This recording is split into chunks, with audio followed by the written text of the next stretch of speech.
nderuari kryetari I Akademisë Zot Kraja, nderuara nënkryetari I Akademisë Zonja Justina Pula, nderuari akademik Neki Frashëri, të nderuar profesor Carla Qaserini dhe doktor Francesco që kanë ardhur prej Italisë me na nderu këtë Tryezë, nderuari dekani I Fakultetit të Inxhinierisë Elektrike, të nderuar të gjithë kolegët e mi prej Fakultetit të Inxhinierisë Elektrike dhe Kompjuterike, një nderim dhe një përshëndetje të veçantë ju dërgoj përfaqësuesve të kompanive dhe autoritetit rregullativ të komunikimeve elektronike dhe postare, të cilët kanë shprehë gatishmërinë për ndëgjimin e rezultateve të këtij projekti. Sot jemi taku këtu në një tryezë shkencore ku do t'i shpalosim rezultatet që janë arritur në një projekt 2 vjeçar të mbështetur nga Akademia e Shkencave dhe Arteve të Kosovës. Për më tutje, për vazhdimin e punës edhe disa fjalë teknike.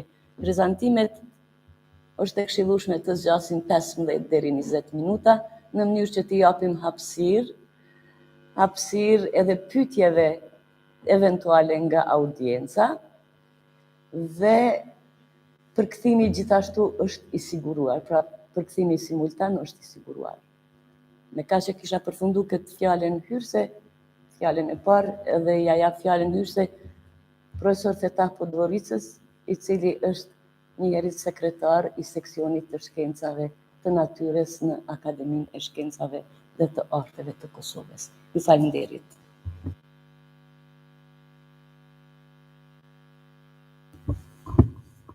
Faleminderit profesor Limani, I nderuar kryetari I Akademisë Shkencave dhe Arteve të Kosovës akademik Mehmet Kraja, e nderuara nënkryetare e Akademisë Shkencave dhe Arteve të Kosovës profesor akademike Justina Pula, I nderuar akademik Neki Frashëri, kryetari seksion shkencave të natyrës dhe teknike të Akademisë Shkencave të Shqipërisë, të nderuar anëtarë të Akademisë Shkencave dhe Arteve të Kosovës, I nderuar prorektori I Universitetit Prishtinës profesor Muza Ibrani, I nderuar dekani I Fakultetit të Inxhinierisë Elektrike dhe Kompjuterike profesor Ishak Shabani, të nderuar profesor Qaserini dhe Malandrino, të nderuar pjesëmarrës, në emër të Këshillit Organizativ si dhe të seksion të shkencave të natyrës të Ashakut, ju përshëndes dhe ju falenderoj për pjesëmarrje. Sot këtu jemi mbledhur në kuadër të Tryezës shkencore me titull Rishfrytëzueshmëria e brezave të ri frekuencor, UHF, VHF dhe valëve milimetrike për rrjetet komunikimeve pa tela. Në këtë tryezë do të diskutohen rezultatet e projektit Kulumtim mbi mundësitë e rishfrytëzueshmërisë të brezave të reja frekuencore UHF, VHF dhe valëve milimetrike për rrjete të komunikime pa tela në territorin e Kosovës. Projekt ky I mbështetur nga Ashaku, I cili është realizuar në bashkëpunim me Fakultetin e Inxhinierisë Elektrike dhe Kompjuterike të Universitetit të Prishtinës dhe me Universitetin Politeknik të Torinos. Bashkëpunimi I shkëlqyer në mes të 3 institucioneve ka mundësuar realizimin e plotë të objektivave të projektit dhe ka sjellë rezultate përtej cakut të parashikuar me projekt. Bashkëpunimi me Universitetin Politeknik Torinos, si njëri ndër universitetet më të njohura në botë në fushën e inxhinierisë, është I një rëndësie të veçantë për kontributin e dhënë në objektimin strategjik të ndërkombëtarizimit të aktivitetit hulumtues të Ashakut. Përderisa bashkëpunimi shumë I frytshëm me Universitetin e Prishtinës ka konfirmuar nevojën e zgjerimit të këtij bashkëpunimi për të rritur ndërkombëtarizimin e hulumtimeve cilësore në Kosovë. Sipas kornizës së parapartë projektit, janë realizuar mbi 500.000 matje të fushës elektrike në spektrin frekuencor të kanaleve TV në terren në territorin e Kosovës dhe me këto të dhëna është krijuar një bazë solide e të dhënave. Matjet janë kryer në në fazën e parë të projektit gjatë vitit 2019 dhe për realizimin e këtyre matjeve janë shfrytzuar pajisjet e laboratorit të telekomunikimeve të FJEK. Në fazën e dytë të projektit, gjatë vitit 2020 janë përpunuar të dhënat, janë nxjerrë konkluzione domethënëse dhe janë zhvilluar modelet e përshtatshme të bazuara në disponueshmërinë e spektrit frekuencor, kanaleve televizive dhe realitetin gjeografik të terrenit. Një pjesë e konsiderueshme e dhënave është analizuar dhe përpunuar në bashkëpunim me Universitetin e Torinës dhe gjatë kësaj kohe, grupit punues të projektit i është bashkangjitur në punë vullnetare si bashkëpunëtor jashtëm edhe doktor Francesco Malandrino. Të arriturat e matjeve dhe hulumtime shkencore janë publikuar në 6 punime shkencore. Një punim shkencor në revistën ndërkombëtare me faktor të lartë ndikimi, një punim shkencor në revistën Research kërkime të ashak dhe 4 punime në konferenca prestigjioze ndërkombëtare. Në këtë mënyrë, plani parapar për publikimin e 2 punimeve është i kaluar dukshëm dhe kjo e bën realizimin e projektit të plotë dhe domethënës. Në të gjitha punimet e publikuara potencohet në mënyrë eksplicite mbështetja hulumtimeve nga ashaku përmes projektit në fjalë. Gjatë kësaj faze është zhvilluar gjithashtu edhe faqja web e projektit, e vendosur në një platformë ndërkombëtare. Në atë faqe është përshkruar përmbajtja e shkurtër e projektit, grupi punues dhe janë vendosur gjitha publikimet e realizuara. Në të po ashtu është vendosur baza e madhe të dhënave të matjeve të kryer në territorin e Kosovës dhe këto të dhëna janë në dispozicion të hulumtuesve që merren me këtë fushë. Por qasja në të dhëna bëhet përmes kërkesës drejtuar ashakut dhe nuk mund të shfrytëzohen pa u lejuar nga institucioni që është bartësi pronësisë intelektuale të kësaj baze të dhënave. Gjithashtu, me një vegës të posaçme, kjo faqe web është vendosur edhe në faqen web të ashakut. Faza e tretë e projektit, mbajtja e një tryezë shkencore ndërkombëtare e paraparë të realizohen në fund të vitit 2020, është anuluar për shkak të rrethanave të jashtëzakonshme të pandemisë, është shtyrë dhe aprovuar në programin e punës njëherë në vitin 2021 dhe përsëri është shtyrë për shkak të pandemisë dhe përfundimisht sot kemi kënaqësinë që të realizohet kjo tryezë. Tryeza shkencore i dëshiroj punë parë. Ju falenderoj.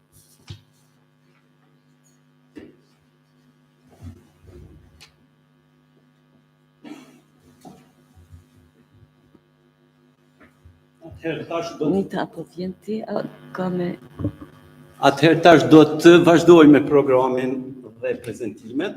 Në radhë është profesoresh Myzafire Limoni, e cila do të prezentoj punimin e saj me titull Hulumtim mbi mundësitë e rrjete së brezave të rinj frekuencor, UHF, VHF dhe valëve milimetrike për rrjete të komunikimeve pa tela në territorin e Kosovës. Profesoresh, fjala për ju. Faleminderit, profesor Feta. Të nderuar të pranishëm, me lejoni të shpalos para jush kryesisht të arriturat e projektit që kemi realizu në periudhën kohore gjatë vitit 2019 deri në vitin 2020 dhe kjo tryezë është dashur, siç e potencoi edhe sekretari, të mbahet 2 vite më parë, po për shkak të rrethanave mbahet sot edhe ne jemi shumë të lumtur që më në fund kemi arrit ta organizojmë këtë tryezë. Unë do të flas kryesisht për përmbajtjen e projektit dhe duke potencuar realizimin e disa rezultateve që për ne janë vlerësuar si rezultate të rëndësishme. Që të faqen tjetër, shko me radhë. Hulumtimi mbi mundësinë e rrishfrytëzueshmërisë së brezave të reja frekuencore, UHF, VHF dhe valëve milimetrike për rritjen e komunikimeve, për rrjete të komunikimeve pa tela në territorin e Kosovës. Ka qenë titulli i projektit 2 vjeçar, të cilin e ka mbështet plotësisht Akademia e Shkencave dhe Arteve të Kosovës. Në grupin punues të projektit, përveç meje si bartëse e projektit, kanë qenë të angazhuara profesoresha Karla Fabiana Qasirini, profesoresha Mimoza Ibrani nga Fjeku,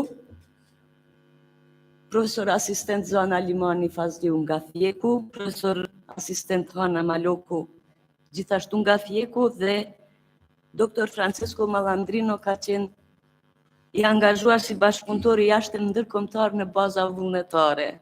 Domethënë, kontributi i tij çmohet si jashtëzakonshëm sepse është bazuar kryesisht në vullnetin e mirë dhe në dashamirësinë e tij për kontributin në këtë projekt. Përveç antarëve të cilët i përmenda më parë, ka qenë plotësimi i grupit punus ka qenë domethënës me student e fjekut të nivelit master, të cilat i kanë kry të gjitha matjet në teren. Pra edhe një përshëndetje e veçantë për studentët. Shtrohet pyetja cili do t'ishte motivi që na ka shtyr të angazhohemi në këtë projekt. Për mu personalisht motivi daton shumë ma herët, jo në vitet kur kom pas rast të realizoj projektin. Para më shumë se 10 vite kom qenë anëtare e komitetit organizativ për digitalizimin e transmetuesve difuziv toksor pra të televizioneve të Kosovës. Edhe vetë ideja e digitalizimit dhe mundësia që ofron digitalizimi i sinjaleve difuzive, televizive për shkarkimin e brezit frekuencor ka qenë një sfidë e madhe. Në atë kohë kemi menduar që dobia e vetme do t'jetë lirimi i kanalit frekuencor për ofrimin e një 14 platformave programore të ndryshme në të njëjtin kanal dhe një 2 platforma për kontrole të këtyre platformave televizive. Edhe kjo për mu ka qenë shumë sfiduese në atë kohë. Ma vonë kom pa që sfidës teme janë shtu edhe sfida tjera, siç është mundësia e rishfrytëzimit të hapësirave kohore në të cilet ato kanale televizive nuk transmetojnë sinjale. Dhe kjo është një ide, jo që ka lindë na, po është një ide që në botën përparimtare është shtyr shumë përpara. Disa vende, bile kanë fillu me hapi parë ka qenë vendosja e regulativave të rishfrytëzimit të këtyre hapësirave të bardha televizive, si quhen pra, për shfrytëzime të tjera.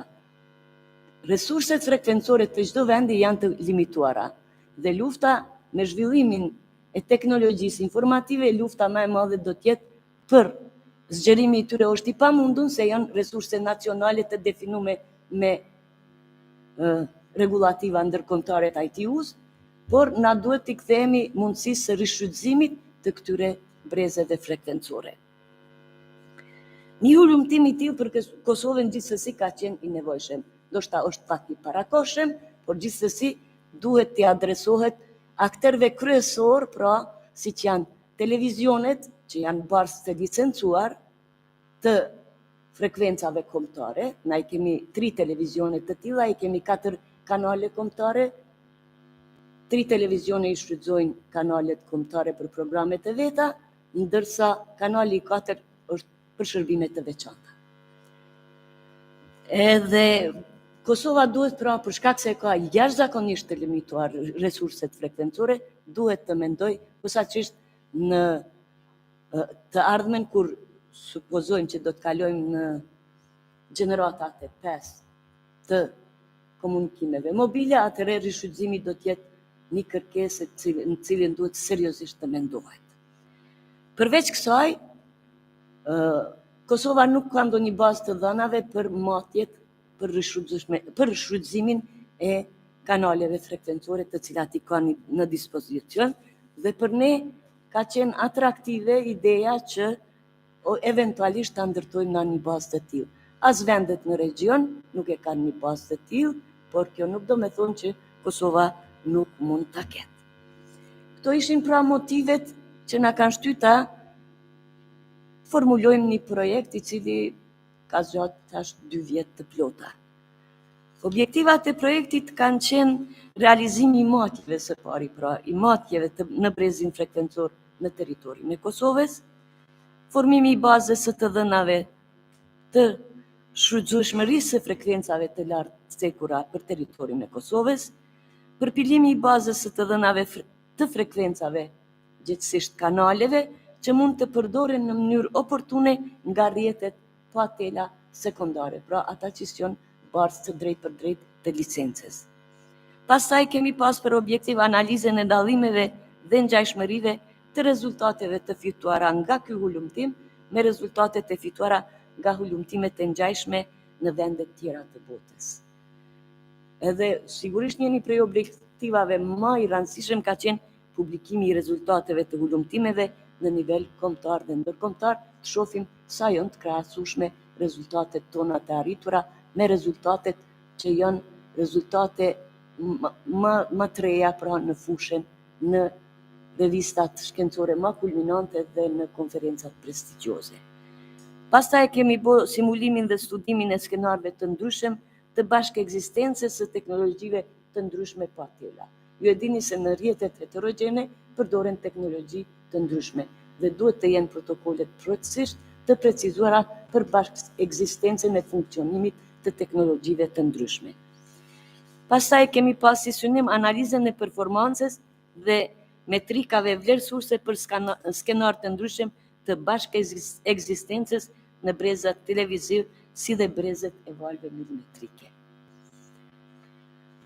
Dhe në fund, analizën dhe publikimin e rezultateve të fituara nga simulimet për skenar të ndryshëm, për zona të ndryshme, pra tiparet e zonave urbane, suburbane dhe rurale, dallojnë mes veti dhe këto në skenar të simulimeve janë marrë parasysh dhe sigurisht të gjitha këto simulime janë bërë për teknologji të ndryshme që përdoren teknologji të standardizuara, pra ka IT-uja, cilat kanë qenë sfidat gjatë realizimit të projektit.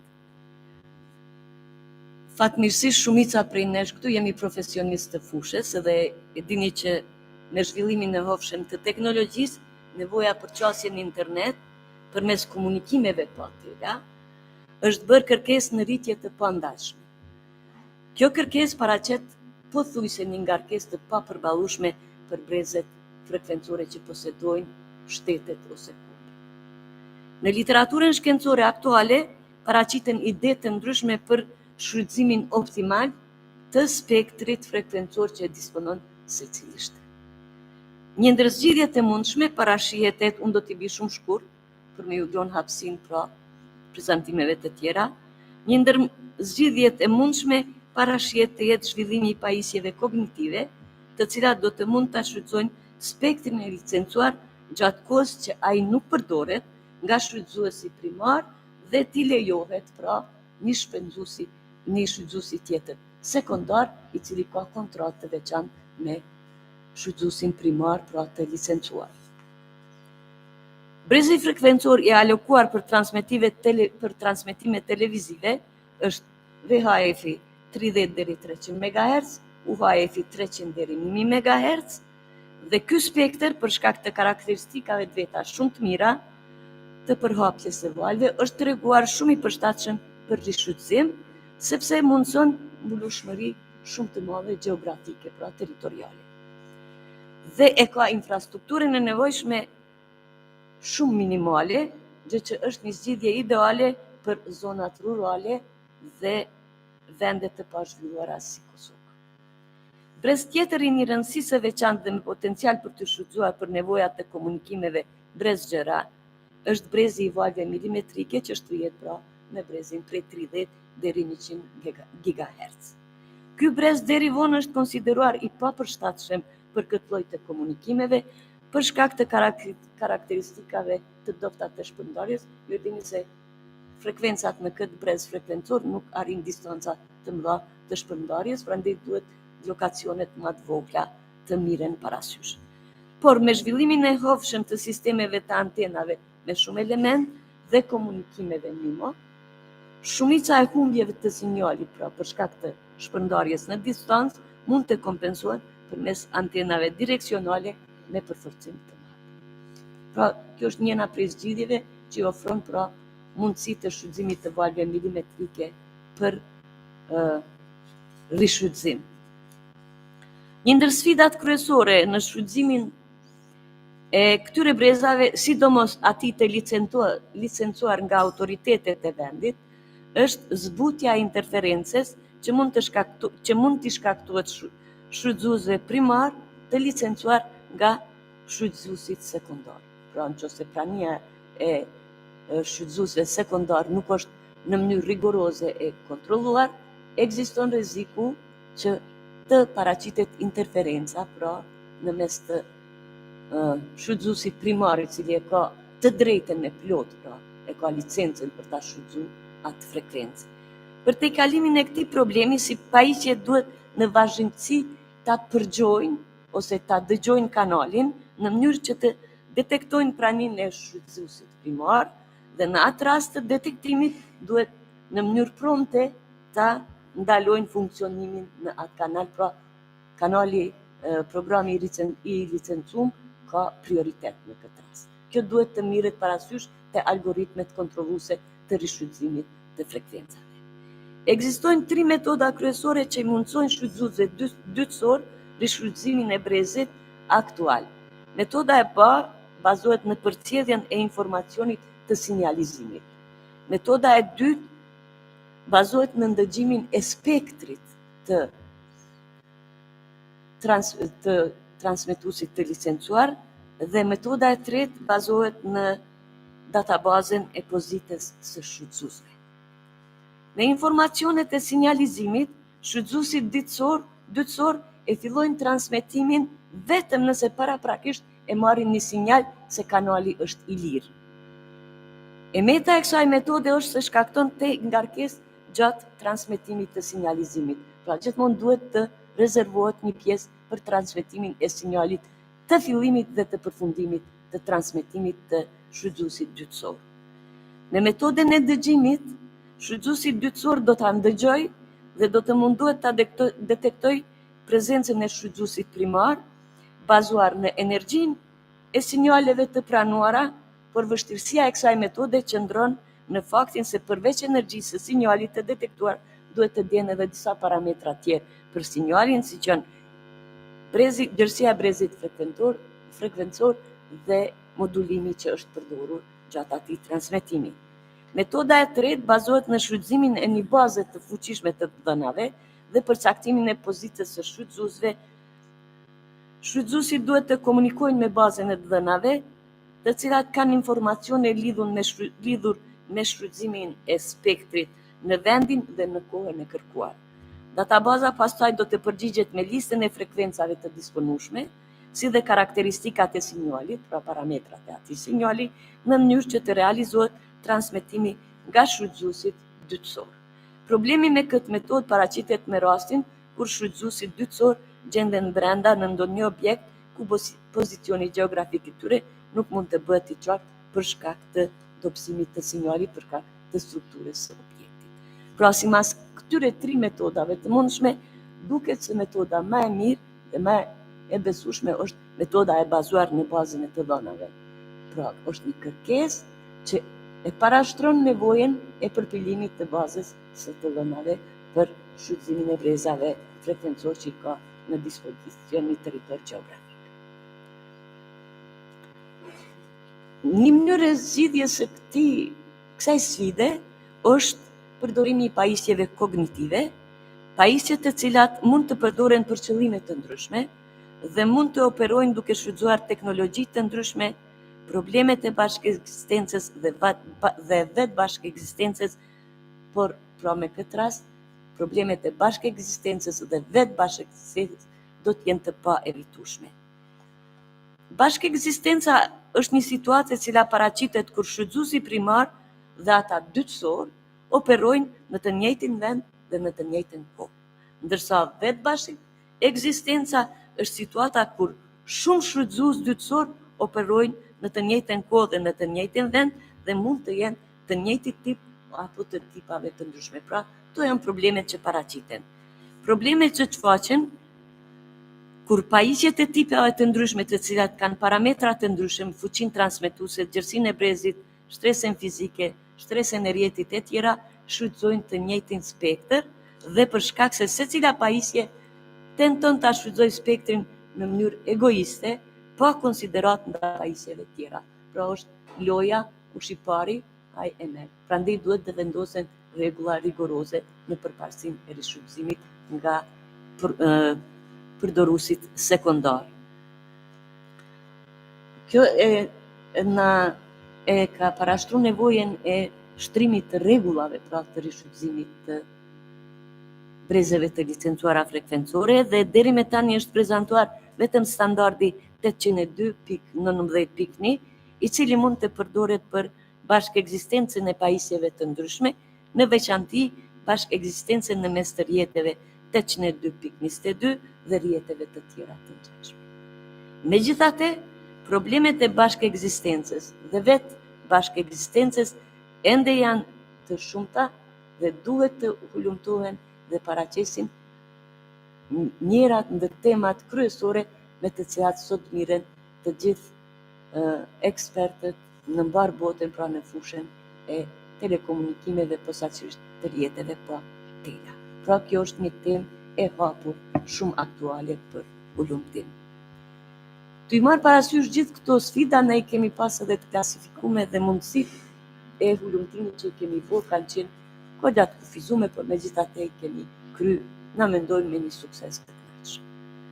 Në fazën e hulumtimit teorik të modeleve, së pari është bërë shqyrtimi i publikimeve shkencore të kësaj fushe, si dhe studimi i databazave ekzistuese të realizuara në disa vende evropiane dhe botërore, të cilat tani më kanë filluar shfrytëzimin e brezit frekuencor të spektrit të bardhë televiziv ose TV white space për operimin e rrjeteve heterogjene kognitive pa tela. Duke u mbështetur në praktikat dhe modelet evropiane, është zhvilluar protokolli i matjeve, i cili nënkupton mënyrën e realizimit të matjeve. Gjatë muajit shtator-nëntor të vitit 2019 janë kryer matjet në terren të sinjaleve nga transmetuesit aktual televiziv, pra në këto qendra urbane të Kosovës, në Prishtinë, Prizren, Pej, Gjilan dhe Perizaj. Matjet në terren janë realizuar nga studentë, thash, edhe njerëz të studimeve master të Universitetit Prishtinës, dhe gjatë realizimit të matjeve është përdor pajisja Narda Spectrum Analyzer SRM 3000 dhe pajisje tjera të laboratorit të telekomit të Fakultetit Inxhinierisë Elektrike dhe Kompjuterike. Ndërsa përpunimi i rezultateve është realizuar në bashkëpunim me Universitetin Politeknik të Torinos në udhëheqjen e profesor doktor Karla Fabiana Qaseri, të cilën edhe një herë falenderoj për mbështetjen në punën në projekt. Rezultatet e arritura, pra janë këto që të cilat do t'i prezantoj shumë shkurtimisht, se ndoshta edhe disa prej prezantimeve të parapara këtu do të jenë pjesë e këtyre rezultateve. Nga hulumtimet teorike, vlerësimi i metodave të ndryshme të aplikuara për shtjellimin e problematikës që ka qenë objektivi i këtij projekti dhe rezultateve të matjeve të realizuara, është publikuar punimi shkencor A Survey on Channel Modeling and Variability Measurements for TV Frequency Bands, që është publikuar në revistën shkencore të Akademisë, Research Kërkime, në numrin 24, pra qysh në vitin 2019, qysh në fillim të projektit. Për vlerësimin e përshtatjes efektive të rrezës komunikuese në mes të transmetuesit dhe marrësit, kur kërkohet përcaktimi sa më i saktë dhe njohja e pozitës, kërkesë kjo që në kushte reale shumë vështirë përmbushet në tërësi, në rastet kur marrësi ose transmetuesi janë në lëvizje, këto probleme na gjithë i njohin, është propozuar modeli i komunikimit në valet milimetrike, duke llogaritur distancat dhe shpejtësitë në mes të marrësit dhe të transmetuesit që bashkëveprojnë në të njëjtin kohë. Skenari referent për modelin e propozuar është zhvilluar në bashkëpunim me Universitetin Politeknik të Torinos. Këto rezultate janë publikuar në punimin shkencor Millimeter Wave in Vehicular Networks, Leveraging Traffic Signals or Beam Design. Në simpoziumin e 20 ndërkombëtar, edhe lexojmë të prapëshit aty, ka qenë një simpozium shumë i rëndësishëm ku janë humtu rezultatet e analizave tona. Rezultatet e fituara e pjesa simulimeve janë realizuar për skenar të ndryshëm dhe teknologji të ndryshme që bashkë ekzistojnë në të njëjtin spektër frekuencor. Skenart janë realizuar për zona urbane, gjysmë urbane dhe rurale. Për teknologjitë IE 802.22, 802.11 AF dhe 802.15. Pas simulimeve dhe analizës së rezultateve dhe krahasimit të tyre me algoritme tjera ekzistuese, është paraqitur performanca e rrjeteve bashkë ekzistuese nga aspekti i këtyre parametrave kyç. Shkalla e përmbushjes së kërkesave për brez frekuencor, parametër ky që llogaritet si hersin në mes të numrit të kanaleve të alokuara nga algoritmi dhe numrit të kanaleve të kërkuara nga rrjeti sekondar. Shkalla e poanësisë, ky parametër kuantifikon nivelin e arritur të poanësisë gjatë ndarjes së kanaleve. Algoritmet e propozuara duhet të garantojnë që ndarja e kanaleve të bëhet në mënyrë të drejtë, përkatësisht të evitohen situatat në të cilat rrjetat të cilat i nënshtrohen më tepër interferencës së lartë të mos jenë të diskriminuara, pra të mos jenë të imbuluara nga shfrytëzuesit tjerë sekondar. Shkalla, do më thonë kjo ka qenë njëna prej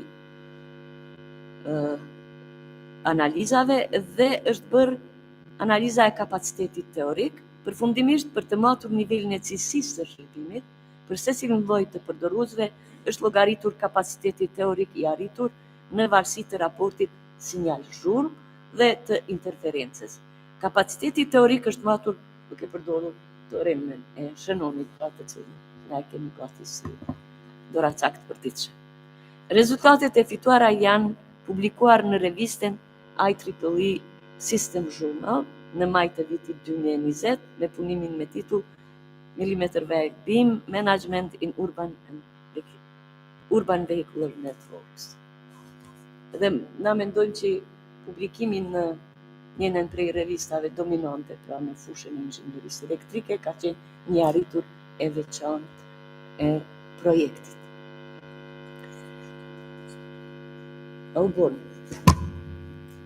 Për mos mu lavdu edhe ma tepër, të gjitha punimet e publikuara pra janë të vendosura në webfaqe dhe të gjithë të interesuarit kanë qasje në to. Ka edhe shumë çka, pra këtu janë edhe 4 punime tjera të cilat janë kumtuar në konferenca të ndryshme për shkak se ma limitun kohën. Une do t'ju vetëm një ta në fund. Shkon fund. Pra këtu është një pjesë e hartës ku janë të realizuara lokacionet ku janë realizuar matjet. Dhe këtu është dhënë një pikë matëse karakteristike që është në afërsi të Prishtinës dhe këto janë pikat matëse në të gjitha vendet rreth Prishtinës ku janë kryer matjet. Edhe janë përshkru protokolli i matjeve, pra kushtet atmosferike, frekuencat e tjera. Rezultati tjetër është për pikën matëse, njënën prej pikave matëse është fuqia e planuar në decibela, pra për gjatë kohës, po shihni se është një fuqi tepër e ulët përveç 2-3 segmenteve ku kemi prani të shfrytëzuesit të licencuar. Edhe figura e tretë është një shembull, pra pika matëse ML2, fusha elektrike e shpërndar në vazhdimni pra të kohës për pikën ML2. Ajo çka është rezultati final i gjitha këtyre analizave me matje është tregu që brezet frekuencore, të cilat operojnë në Kosovë, brezet e licencuara, janë në përgjithësi të shfrytzuara deri në shkallën 10%. Do më thonë, në disa lokacione kjo shfrytëzueshmëri shkon edhe në 70%. Një nënshfrytëzueshmëri e këtij dhe brezeve frekuencore, duke u bazuar në situatën reale të Kosovës, ka edhe një shpjegim. Mund vjen keq që sot nuk e kemi përfaqësuesin e radio-televizionit të Kosovës, sepse televizionet tona për transmetimin e sinjaleve tyre është dashur të kalojnë në transmetime digjitale qysh në vitin 2015. Kjo nuk është realizuar. Edhe pse programet e tyre të digjitalizuara ofrohen në platforma përmes rrjeteve tjera pa tela, transmetuesit kryesor të sinjaleve televizive kombëtare, siç është RTK-ja, Koha dhe televizioni 21, e kanë transmetimin e vetëm një kanali analog. Pra, përveç këtij fakti që kemi ngecë shumë bas me digitalizimin e këtij transmetimi, Kosova e ka edhe një handicap tjetër. Në Kosovë nuk ka asnjë transmetues të fuqishëm të këtyre sinjaleve që ka mbulueshmërinë deri në 90% të territorit të Kosovës. Para bombardimeve, Kosova e ka pas transmetuesin e fuqishëm televiziv i cili ka qenë i vendosur në kolesh, dhe një transmetues të radiovalve i cili ka qenë i vendosur në Kiev.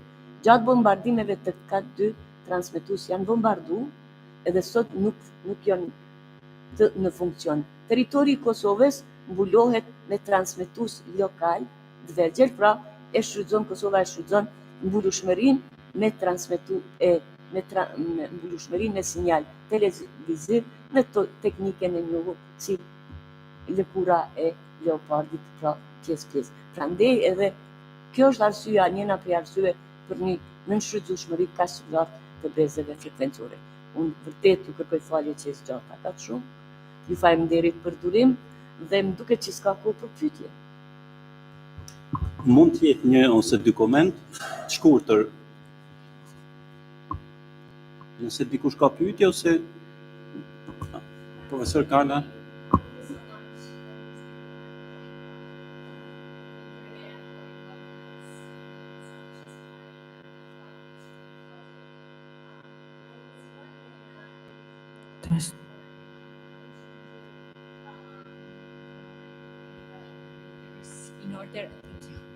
In order to support standard proposals, since you had done a great job and collected data, and usually these kind of contributions are so relevant that could indeed help the standardization process.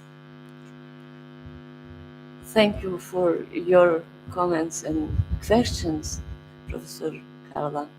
Actually, po kthejna në Shqip.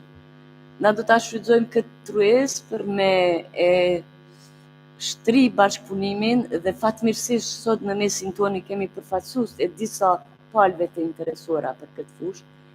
Pala më e rëndësishme që mendoj këtu edhe që sot është e pranishme, edhe më vonë do ta kenë një prezantim, është Autoriteti Regulativ i Komunikimeve Elektronike dhe Postare.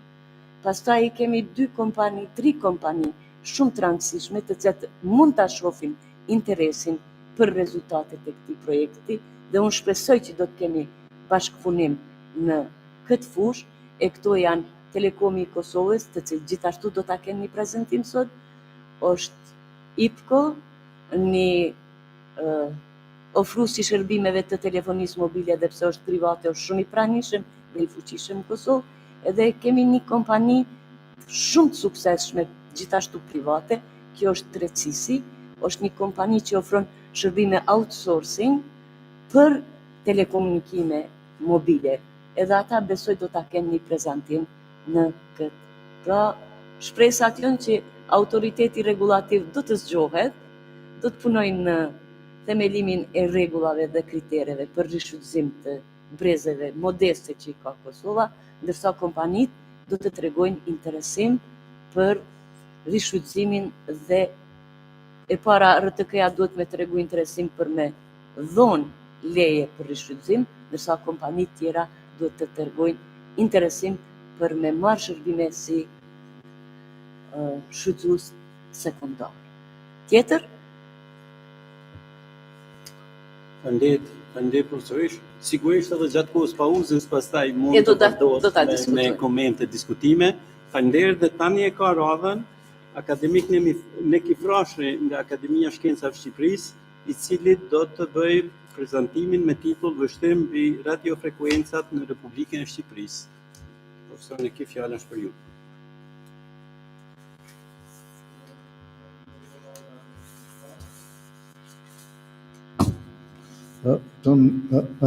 Kolegë, së pari duhet të falenderoj Akademinë e Shkencave dhe Arteve të Kosovës për ftesën edhe për mundësinë për të prezantuar diçka në këtë forum.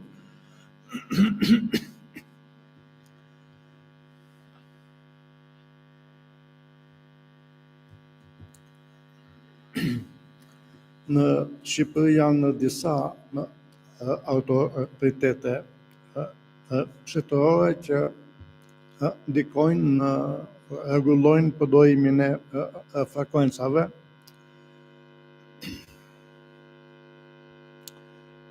kemi autoritetin e komunikimeve elektronike dhe postare, autoritetin e mediave audio-vizive, të cilët bëjnë monitorimin e përdorimit të frekuencave dhe të përmbajtjes të transmetimit nga operatorët publik, qoftë për radio, qoftë për televizionin. Është gjithashtu dhe një autoriteti kombëtar për certifikimet elektronike dhe për sigurinë.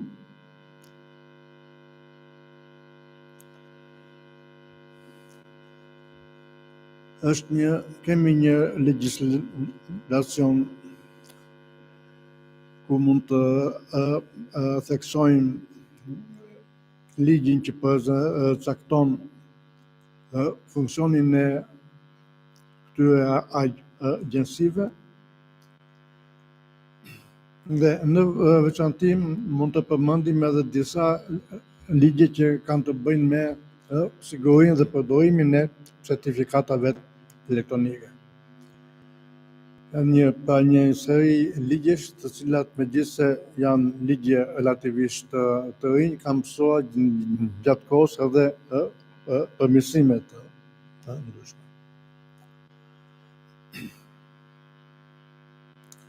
Në veçanti që ndoshta ka dhe një farë afërje me tematikën e projektit, është ligji për lirimin e frekuencave, që është fokusuar për operatorët e transmetimeve audio-vizive.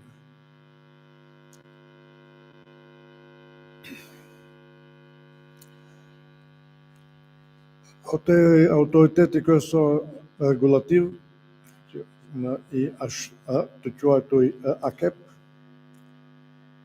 ai ka rregulloren e përdorimit të frekuencave, planin e përdorimit të tyre, ndarjen e brezave të frekuencës, po kështu dhe rregulloren për inspektimin dhe monitorimin e përdorimit të tyre. Dhe publikon në sajtin e vet raportet të mujore të veprimtarisë të tregut të komunikimeve. Monitorimi i përdorimit të brezave të frekuencave bëhet nga këto dy autoritete. AMA është fokusuar në transmetimet publike audio-vizive, AKEP-i bën një monitoring të përgjithshëm të përdorimit të tyre.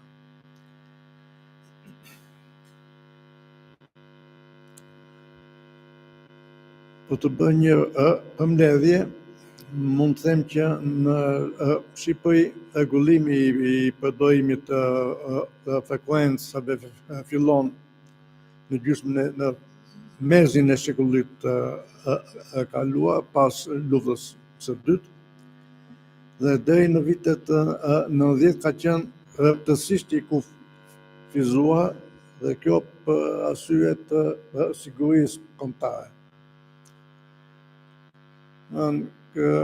Vitet 45 deri në vitet 45 deri në 90, dojimi i radiofrekuencave ishte i mundur vetëm për operatorët publik të radios edhe të televizionit, ishte radio-televizioni kombëtar dhe disa qytete kishin edhe transmetuesit e tyre lokale. Kuptohet përdorej nga ushtria dhe policia dhe stop.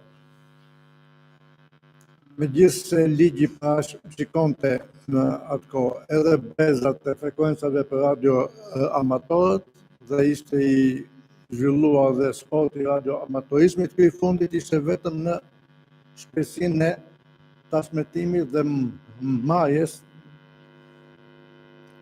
me alfabetimos në lokale, në sallë. Në vitet 90 filloi liberalizimi, u shtuan operatorët celular, gjysmën e dytë të viteve të 90 dhe fillim me të viteve të 2000 pati një zhvillim të madh dhe përdorimi i radiove për shpërndarjen e internetit. Gradualisht kanë kaluar në përdorimin e kablove. Filloi realisht radioamatorizmi dhe përdorimi i radiotransmetuesve edhe nga publiku.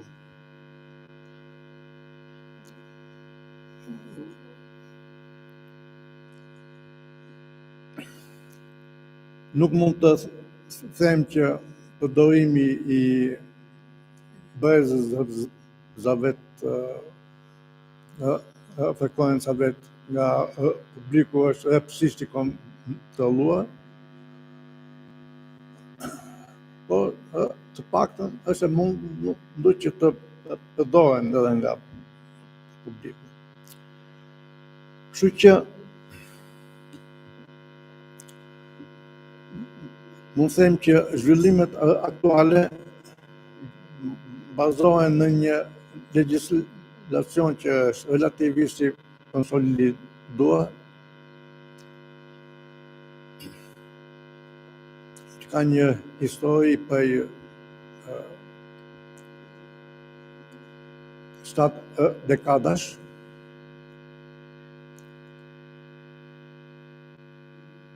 Mund të them që një pjesë e telekomunikacioneve sot ka kaluar në rrjetin kablor, që kuptohet në një mënyrë është liruar në disi dhe hapësira e frekuencave. Nuk kam informacion për ndonjë studim të këtij karakteri. Dhe e shikoj me interes që ta ndjek edhe të shikojmë nëse nuk ekziston ndonjë studim i tillë të ngasmohet mundësia që edhe në Shqipëri të bëhen pas studime të tilla. Faleminderit. Faleminderit profesor Niki. A keni ndonjë pyetje, koment prej publikut? Nëse jo, edhe një herë faleminderit dhe vazhdojmë tani radhën e ka profesorish Carla Fabiano Piasirini prej Universitetit Politeknik të Torinos, e cila do ta bëjë prezantimin me titull Enabling Distributed Machine Learning through Optimal Network Topologies. The floor is yours, Professor. Thank you so much. I'll try to quickly connect my adapter.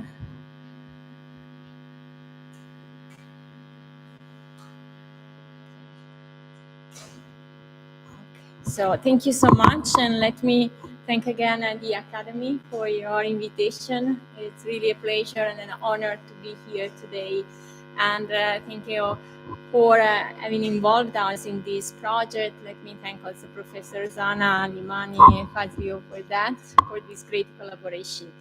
As Professor Limani said, this is indeed a very advanced research project, so we were really enthusiastic to have this opportunity to work with you and to be here today and meet you all and discuss with you our research. So my topic is a bit, it may seem to be indeed a bit far from the topic that we're introduced, but I hope I will be able to convince you that it's not that far actually. So here is indeed some introduction motivation, and please do stop me whenever I'm over time. Thank you. So, well, as we know, machine learning, AI is everywhere. We have many services and applications that use machine learning. We have been doing in this some work along with also Zana and Francesco on autonomous mobile systems, in particular vehicles and drones. But also we are looking into IoTs, remote surgery, advanced services. And we know that machine learning can help whenever we need to establish a correlation between different phenomena. So we have also the example of COVID spreading and people mobility, but also something else that is more related to the topics that we are discussing today, that is indeed the coverage of wireless networks and the propagation conditions that we may have over different geographical areas. In particular, this becomes relevant when we use high frequencies, and therefore there is a high variability in time and space related to wireless connectivity. So as also Professor Imani said, one of the goals of this project was to collect data sets, which are of fundamental importance, and they can be used by machine learning. Well, why is machine learning AI, that is AI native, artificial intelligence native air interfaces? And we'll have actually a European project focusing on this topic that is going to start in a couple of months. The idea here is to use AI, in particular machine learning models, in the air interface in order to control essentially almost everything, at least under certain conditions.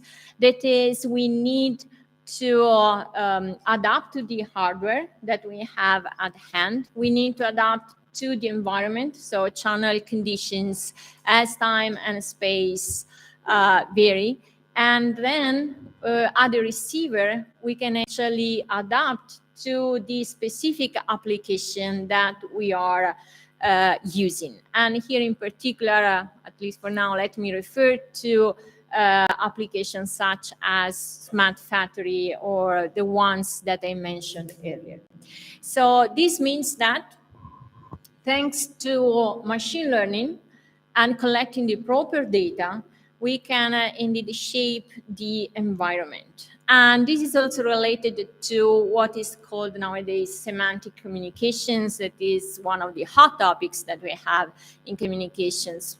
Why? Because, of course, beside the traditional approaches, researchers have noticed that using machine learning, we can actually do something even better than what, let's say, Shannon suggested to do with our wireless channel and techniques, transmission techniques.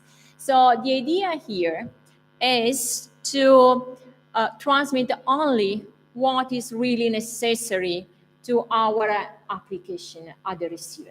So the idea is transmit less, and even if what you transmit doesn't go through so, let's say, reliably and correctly, but if it's enough for the application that you have at the receiver, that will do, right?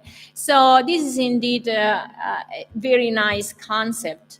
And let me add that on top of, let's say, applications that we can have at the receiver, very relevant as those that we mentioned, actually, the idea in a 6G is to have the user. And so I believe that this is indeed one of the distinctive traits of 6G with respect to 5G. In 5G, we have struggled to meet the target KPIs. So the service was at the center, service types, and we were thinking in terms of service types, network slices to support the different services and so on. In 6G, the user is at the center. And by user, we don't mean the generic user. We need people, individuals. So the idea is to shape the environment, and this means also the radio interface as well as the sessions based on the user, the single user's preferences, the user that we are serving, but also accounting for the user emotion actions and reactions. And this is particularly important in services or for services like autonomous vehicles, for example. So this means that if we want to look at the 6G AI, and now we place a user at the end of this chain, at the receiver, sorry, at the receiver, well, then it means that we need also to collect data that relate to the specific user. And using this data, we can then shape the radio environment services, as we were saying. To go some in more detail, technical detail, and give also some concreteness to this vision, I would like also to mention from the standardization point of view what has been proposed by the ORAN, Open Radio Access Network Alliance, which has designed this logical architecture where we have two main aspects here that are, let's say, significantly novel. One is the so-called disaggregation. That means to place different radio functions at different nodes. So we have the radio unit, the distributed unit, the decentralized unit, and each of them should host a different part of the protocol stack, right? So we have this disaggregation in terms also of radio functions. And the second one is that we should indeed configure the radio interfaces at the different nodes that are involved using AI, in particular machine learning. So this means that we have a couple of controllers there. I don't know if you can see them, but anyway, one is the near real-time radio interface controller, and that for more, let's say, processes that involve the upper physical layer and the MAC. And then we have the non-real-time controller that instead is up there taking care of orchestration and management. So both should work using machine learning models in order to make decisions related to everything of the radio interface as well as the service.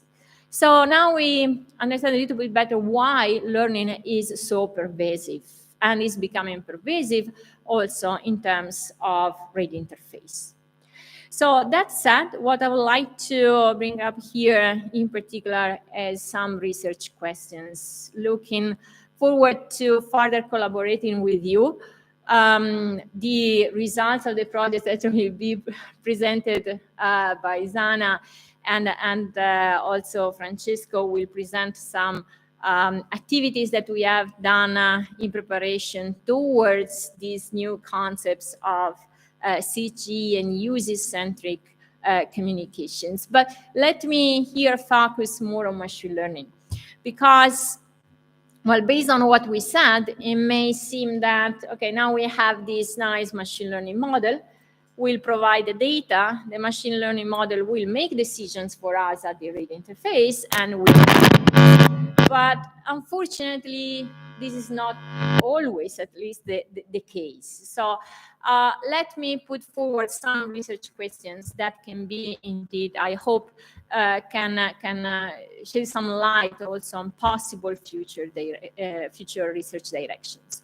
So first of all, what kind of machine learning model should we use? Because there are many different types of models.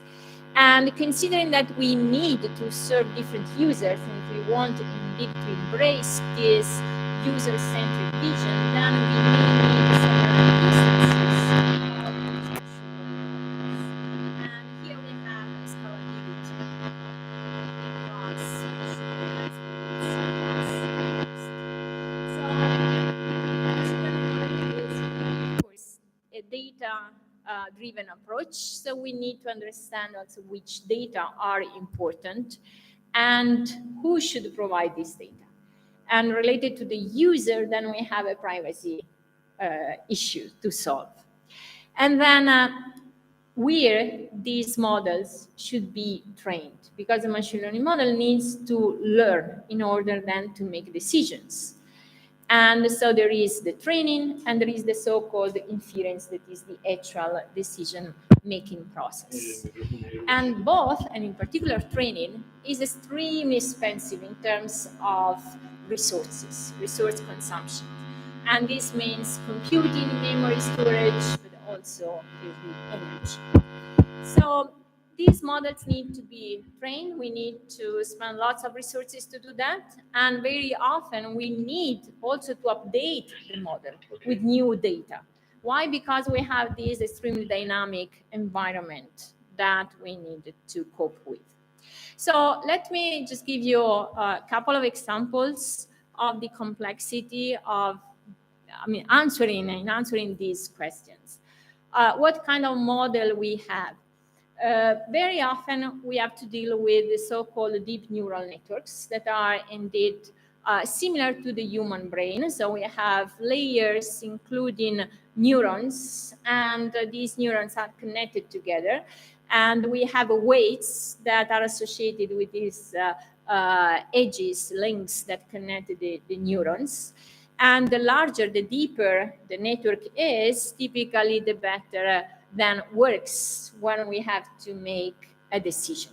But before making a decision, as we were saying, we have to let this network learn. And to do that, we need lots of data, ground truth, that essentially teach the network to associate an input with the correct output, the correct answer. And therefore, training this model is not trivial.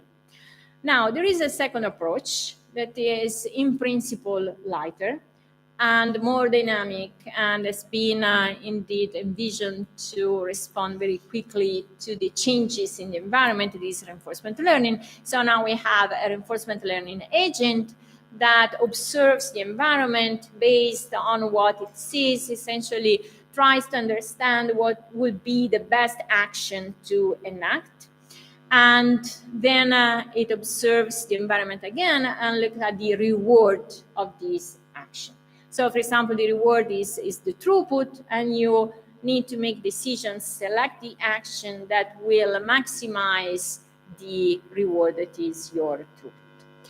Very nice. In this case, in principle, we don't need any training, but actually we do. And even more, if we consider, let's say, an evolved version of reinforcement learning, that is deep reinforcement learning. Why? Because in that case, we don't look only at the reward, that is the instantaneous benefit of an action, but we need to look at the value, that is the long-term benefit of an action. And in order to learn the value, they observed that actually it works very well to have, again, a DNN at the agent, so that the agent can predict this value. So we are back to DNNs. And this means we are back to the complexity of training these deep neural networks. About the where. So as we know, we have different types of nodes that we can exploit.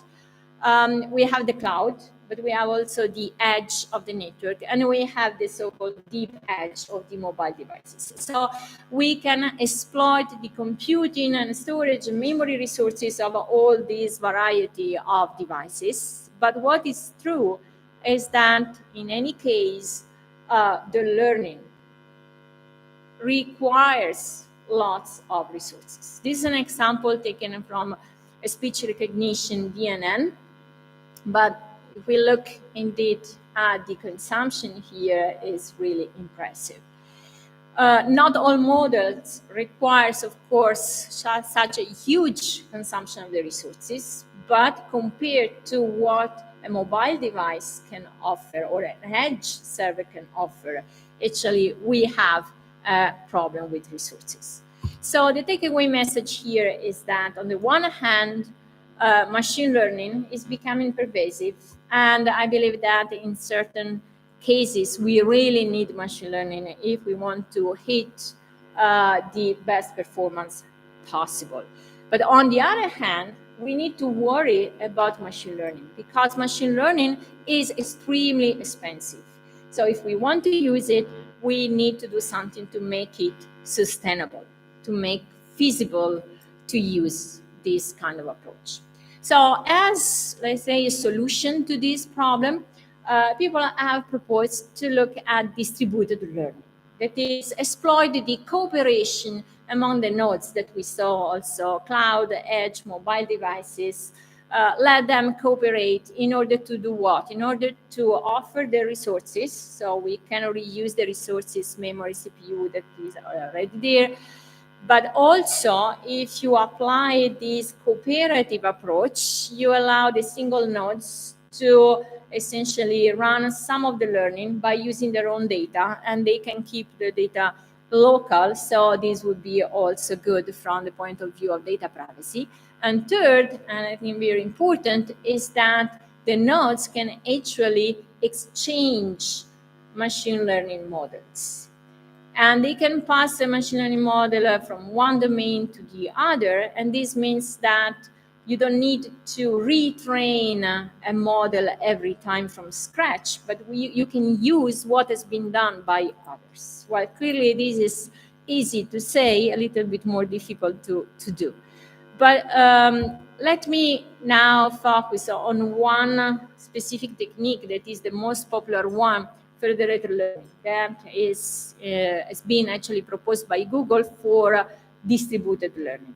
So federated learning, as you may know, works in a very simple manner. We have a server that is a kind of central controller at the edge, and then we have the so-called learners, so the nodes that contribute to the learning process. And in this example, they are vehicles, they could be mobile user devices, they could be edge nodes, and so on. So the server provides a model to the learners, and each learner should train it locally using its own data, and then return the model to the server. The server will average across all the models that it has received, and then it retransmit again the model to the learners for another round. So these rounds are called epochs, and you can go on till essentially you are satisfied with how much the model, the network has learned. So this has all the advantages that we mentioned for distributed learning, but there are some issues that we need to look into. First of all, we have this heterogeneous scenario with nodes that are very different from each other, different capabilities and so on. So this means that some nodes will be faster, others will be slower. This means that if there are slower nodes, the whole process will be slowed down. And in the case where you have time constraints, latency constraints, well, this may indeed be a significant problem. So they actually came up with variations of federated learning called the synchronous federated learning, and this is one of the hot topics in federated learning and network support to federated learning. So asynchronous federated learning tries to solve these problems, but is still, let's say, ongoing research on this topic is still ongoing, and there are some interesting solutions, but none of them is actually definite yet. The second issue is related to data. So data is clearly very important. And the problem is that whenever we have such an heterogeneous scenario, every node may have data with different statistics. So that's good in a way, because this let the model learn more, to see more diverse situations, therefore it learns more. But sometimes we don't need to learn so much, right? And learning a lot requires time. So what is the trade-off between learning more, but again, taking more time longer to learn, when you would actually need something simpler than that? And third issue is about network overhead, because as you may have noticed, in federated learning, these nodes are exchanging the model, and this means the model parameters, the weights, back and forth, back and forth, back and forth. That's a lot of data. So we are consuming a lot of bandwidth, and this is not good.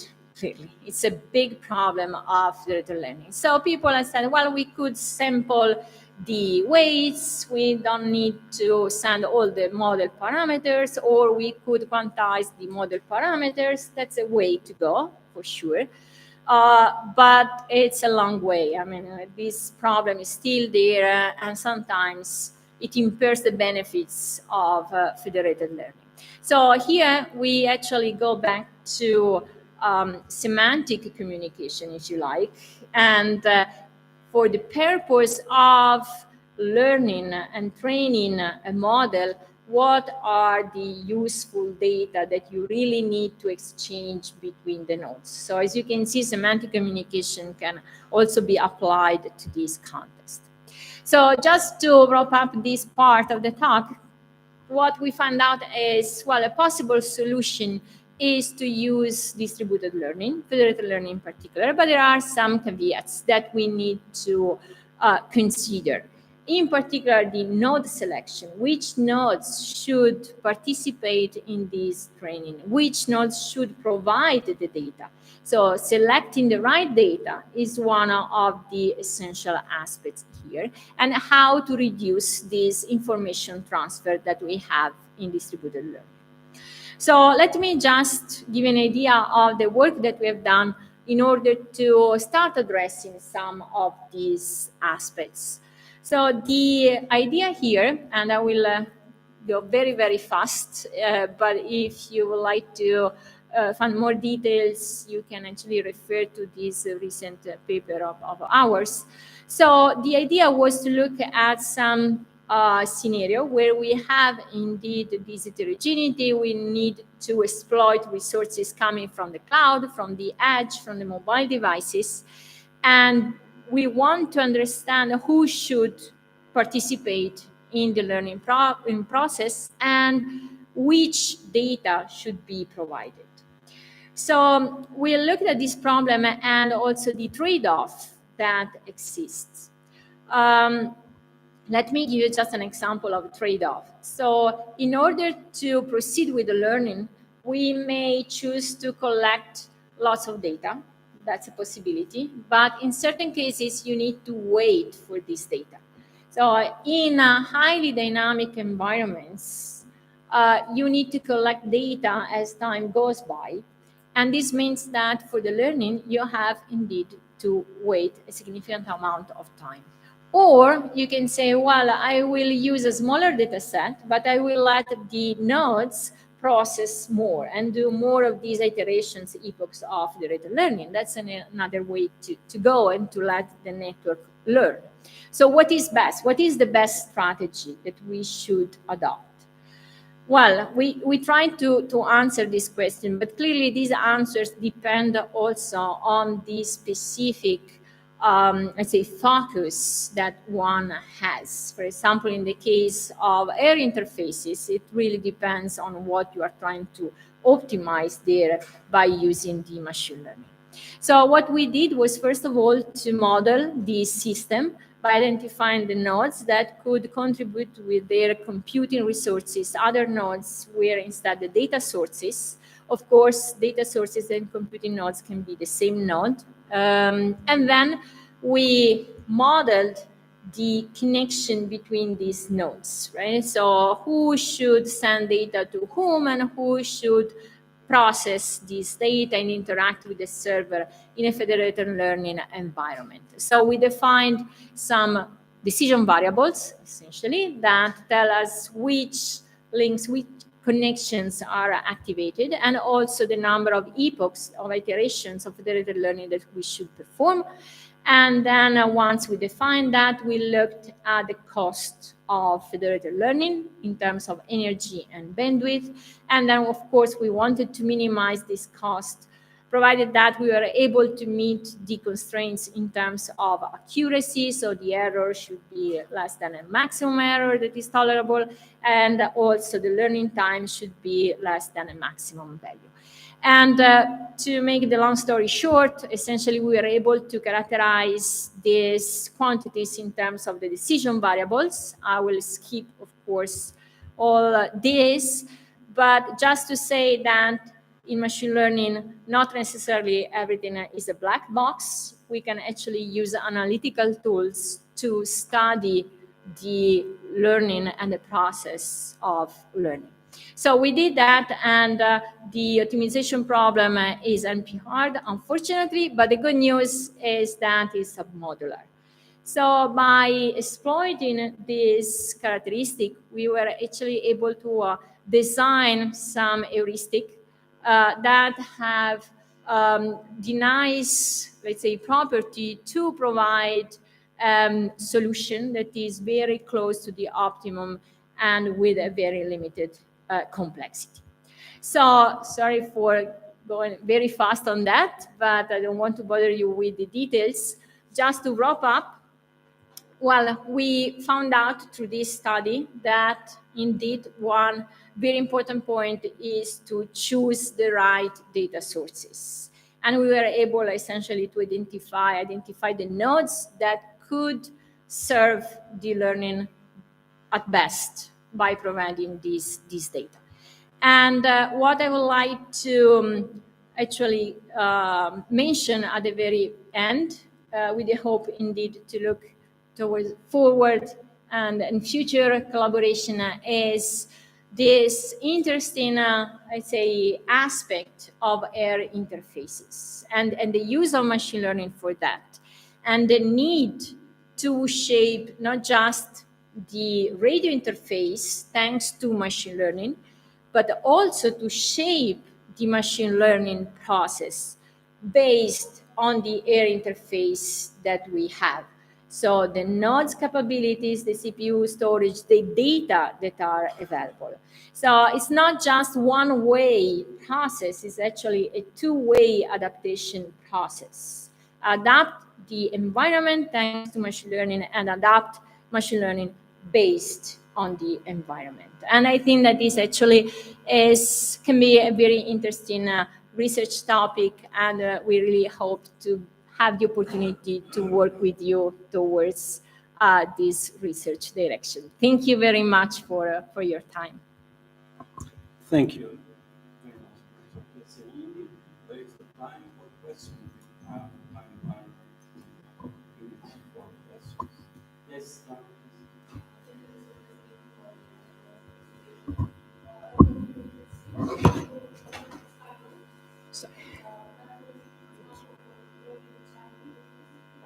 Yes.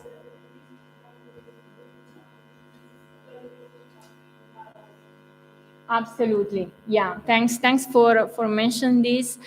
Indeed, through machine learning, we can just shape the environment, let's say, given the current conditions, but we can predict. So the forecasting is indeed one of the tasks that is possible to perform. And forecasting what will be, thanks to this data-driven approach, gives the possibility to, let's say, shape in advance the radio interface and the services. For example, for not just depending on the environment that you will face, but also, for example, for the user action reactions. And what they care a lot about is actually, for example, for media. So now, as you know, there is this meta world, virtual world, and so on.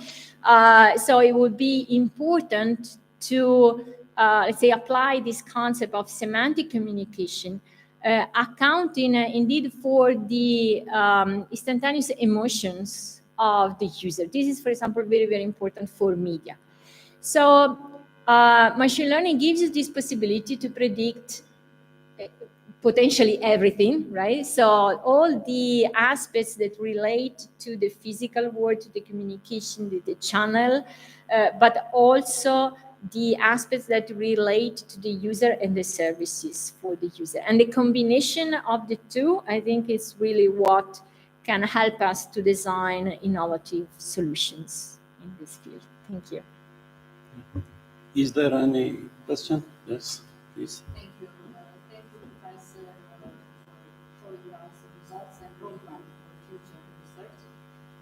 Actually, I have two questions. It is one second well understood that for this 6G, actually, the target will be the user. So the aim is to provide more data. Do you see room for generative algorithms?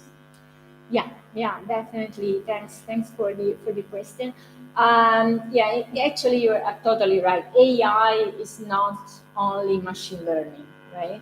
So there are several different techniques that one can apply, and several also optimization techniques and algorithms that one can put in place, not necessarily machine learning.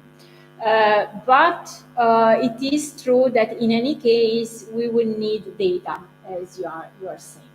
So collecting the right data in the right way, it is indeed extremely important. And what is also important is, let's say, to design a system that is trustworthy. Because think, for example, of a user in an autonomous car, right? So we have this user, and what is the user doing? Because the car is self-driving. At that point, you have to design the vehicle, indeed, to serve that user. So the user will need essentially to transfer information about himself or herself to the car. And this means that the car, meaning not only the services, but also the devices that compose the car, need to be trustworthy, and the services themselves, actually. So what helps to implement the service, and in the case of these services that are virtualized, this means containers, virtual machines, so everything needs to be trustworthy. I think it's a huge problem, but that's of course challenging. And to solve that, I don't claim that machine learning is always the best way to go. Artificial intelligence in general can help, including all these different optimization approaches. I totally agree. Okay, and to continue with the second question, you're moving pretty fast in the software side toward CC. In your scientific evaluation and opinion, should we be careful to make hardware, smart boxes, systems to support this kind of application? Since it should be total support, as you said in your presentation. Yeah, absolutely.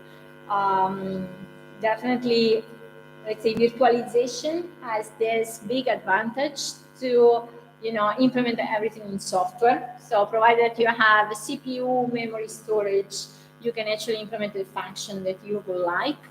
And this is really good also in terms, let's say, of impact on a circular economy, because you can counteract the obsolescence of hardware. Right? And if it's old, but you have the CPU, the memory, you can do something with that. So that's really, really great.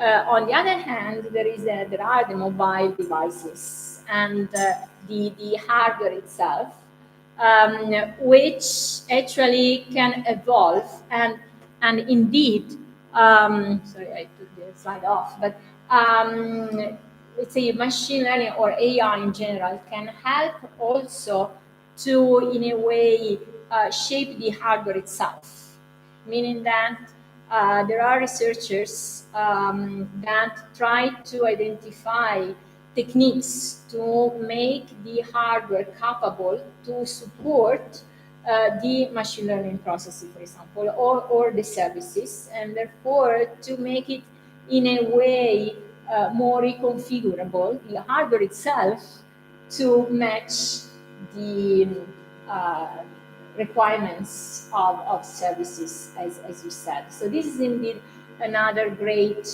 research topic. I'm not much in hardware, I'm afraid, but there are colleagues. We have been interacting for these European projects also with the key sites and other companies and NVIDIA and so on. And they are, one of their objectives is indeed this one. And there is a lot of activity also related to TinyML or these oral approaches that should make hardware capable to run machine learning tasks efficiently. So that's really interesting. Thank you for bringing this up.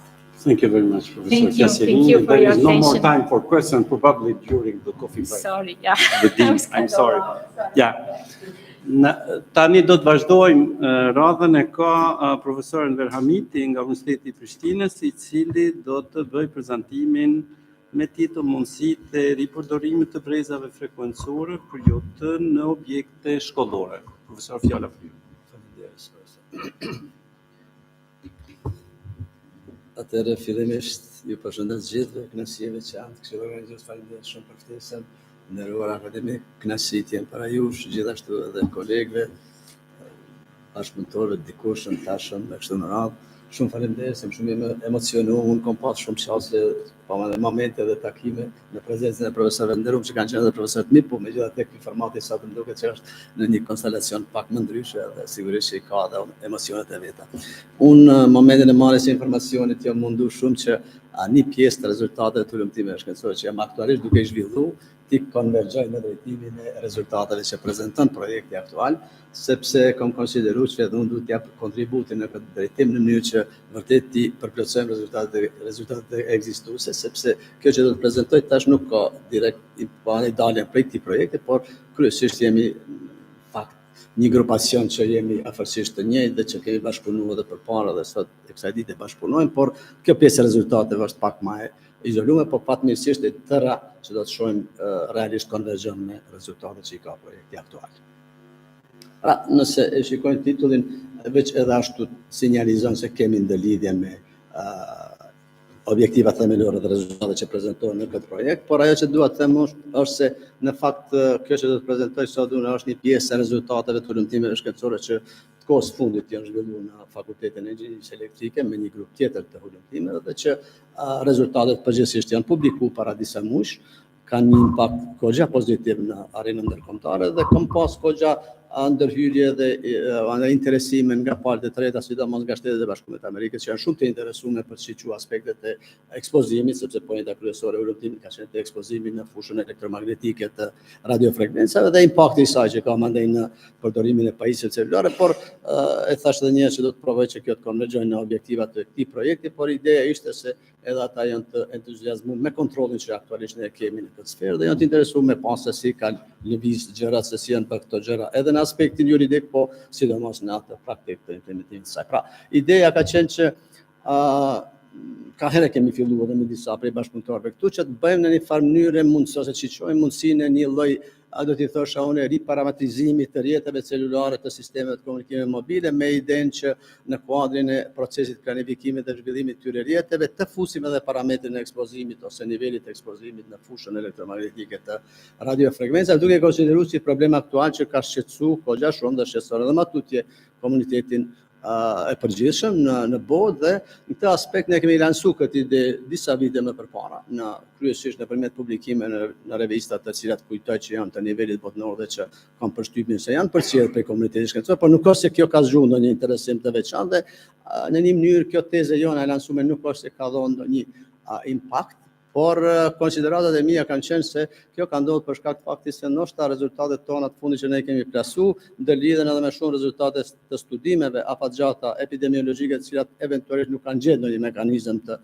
ndërlidhjes potenciale për rreziqe të mëdha shëndetësore dhe duket mandej edhe problematika që ka lidhur së fundmi me aspektet e ekspozimit në rrezatimin në sistemet e gjeneratës së 5 të telefonisë celulare, atëherë duket që i gjithë komuniteti ka filluar të adresojë shqetësimet e veta në drejtim të problemeve që mund të dalin nga brezi i valëve milimetrike ose nga brezi ose nga sistemet e gjeneratës së 5. Megjithatë, unë mendoj që tash tutje kahja e këtij koncepti, këtij vizioni tonë që ne kishim para disa vitesh, do të ndryshojë dhe do të riorientohet në drejtim të asaj që ky parametër i rrjeteve celulare të jetë ndoshta një parametër i cili kërkon të regjistrohet, kërkon të monitorohet dhe mandej të ofrohet si parametër, si shërbim në kuadër të aplikacioneve përmes cilave mandej komuniteti do të jetë në gjendje të vlerësojë dhe të shohë, ngjashëm sikur që e vlerëson edhe sheh edhe parametra të tjerë rrjetësor, dhe po ne kryesisht në aspektin e lagështisë temperaturës dhe elementeve tjera të mjediseve ambientale në përgjithësi. Dhe unë mendoj që edhe ky mandej në të ardhmen do duhet të ishte të paktën ky është vizioni im, që do duhet të ishte një parametër i cili do duhet vlerësohet në procesin e lancimit të rrjeteve të reja të telefonisë celulare ose sisteme tjera. Pra, kryesisht matjet janë bërë për atë qëllimi që thash përpara, janë zhvilluar në një shkollë e cila është reprezentative, kujtoj, sepse është ndër më të mëdha në komunën e Prishtinës, ndoshta edhe në gjithë Kosovën, e ka edhe rrethinën ambientale të përshtatshme dhe gjithë malet janë bërë në brezin aktual që e kemi ne në përdorim, pra deri afërsisht në 6 GHz, dhe me ato pajisje që kemi pas, por unë jam përcaktuar për pajisje mobile të cilat e kanë siguruar mundësinë e një vlerësimi më preciz, më sakt në mjedise të ndryshme. Nuk do të ndalem në ato aspekte, do të tregoj vetëm rezultatet që janë nxjerrë, rezultatet mesatare që janë përfituar nga ky proces i vlerësimeve dhe në ndërkohë në këtë hyrje ndoshta shihet që afërsisht pra në tërësi rezultatet që ne kemi nxjerrë konvergjojnë afërsisht me objektivat e këtij projekti dhe rezultatet e këtij projekti, për shkak se kemi konstatuar që pjesa më e madhe e brezave televizive dhe brezave të radios, pra dhe FM-s, dhe disa të tjera të sistemeve celulare janë gati plotësisht të lira ose fare funksionale në këtë aspekt dhe mundësia e ripërdorimit nëpërmjet rrjeteve kognitive, sidomos në shërbimet IoT, pra duket që të jetë një mundësi jashtëzakonisht e madhe. Megjithatë, fokusi i këtij ullumtimi dhe kësaj pjese që unë po prezantoj është pak më shumë e lidhur te brezi Wi-Fi, sepse është brez shumë atraktiv. Dhe njëkohësisht ky brez ose zanësia e këtij brezi në ambientin e Kosovës, dhe veçanërisht në disa mjedise që janë specifikisht interesante, janë krahasuar edhe me disa rezultate shkencore të nivelit botnor, nivelit gjitha më shumë evropian, po edhe botnor, dhe të cilat praktikisht kanë krijuar një farë skeme gjenerale, një tabelë gjenerale të shkallës së zanësisë së këtij spektri, e cila është lansuar ose është botuar në 2-3 javët e fundit. Në fakt unë në prezantim e kam dhënë fillimisht kur e kam dërguar projektin ai publikim, unë veç kam qenë dieni të rezultateve të publikuara, po nuk kanë qenë po mendoj të arritura apo jo të publikuara në tërësi, por tash ajo ka përfunduar dhe është edhe zyrtarisht e publikuar në një prej revistave që sot ka autoritetin gati kryesor në botë. Pra, shumë më atraktive duket jetë kjo pjesa Wi-Fi, sepse për brezet tjera televizive të radios duket që çdo gjë është e lirë dhe mund të përdoret për shkak që do të ketë interes në të ardhmen. Pra, ideja themelore e probleme me cilat ne po merremi tash, pra është sigurisht e lidhur me brezin frekuencor dhe mundësitë e përdorimit të brezit frekuencor, por megjithatë krahas të arriturave të mëdha të cilat u përmendën përpara, tash po flasim edhe për gjeneratën 6G që diskutoj një pjesë të problematikës profesoresha e nderuame, krahas me këto ka zhvillime të jashtëzakonshme teknologjike edhe në një fushë një si cognitive radio dhe Internet of Things, pra ka një konvergjencë të zhvillimeve teknologjike në fushën e asaj që ne po quajmë cognitive radio, pra ajo që është problematike edhe këtij projekti, edhe këtij eventi të sotëm, por edhe të asaj që ne quajmë Internet of Things, pra është diçka një sinonim i një të ardhme të re, një teknologjie jashtëzakonisht e avancuar, një teknologjie e cila në fakt idenë fundamentale ka që të bëj në një farë mënyrë një krijimin e mjediseve inteligjente nëpërmjet cilave çdo gjë do të varet prej pajisjeve teknologjike dhe impakti i njeriu dhe mundësitë e gabimit të njeriu do të jenë gjithë më të vogla. Kështu që të arritur atë krahas asaj machine learning që e diskutuam përpara, pra të arritur atë mëdha teknologjike në kohën e fundit ka edhe në pjesën që ne po i themi cognitive radio dhe Internet of Things, por që kryesisht kulmojnë nëpërmjet asaj që ne quajmë Internet of Mobile Things, pra në kohën e fundit ka shumë të arritura sepse valët dhe komunikimi përmes valëve, pra komunikimi në distancë duket me qenë shumë atraktiv për njeriu sepse e liron prej shumë obligimeve të veta fizike dhe njëkohësisht ka siguruar mundësinë pra që të krijojnë mjedise në të cilat do të bëhet lidhja drejt për drejt pa tela objekteve të ndryshme, gjërave të ndryshme dhe çdo gjë do ta kemi gati në kontroll nëpërmjet komunikimeve pa tela, duke ju falendëruar kësaj teknologjie që ne po e quajmë Internet of Mobile Things dhe sigurisht kjo pra duke lidhur objekte të ndryshme dhe duke i vënë në një lloj të bashkëveprimit interaktiv të vazhdueshëm, do të krijon mundësitë madje edhe zhvillimit të aplikacioneve dhe shërbimeve të cilat jetën tonë do ta bëjnë jashtëzakonisht inteligjente. Megjithatë, problemi themelor në zhvillimin e teknologjisë IoT është i lidhur me prezencën ose me përdorimin e brezit frekuencor, ajo që është në fakt që e detyron të lidhet me këtë që ne po e quajmë cognitive radio, sepse brezi themelor është resurs i kufizum ashtu si u diskutuar deri tash, dhe ajo është problem në vetë.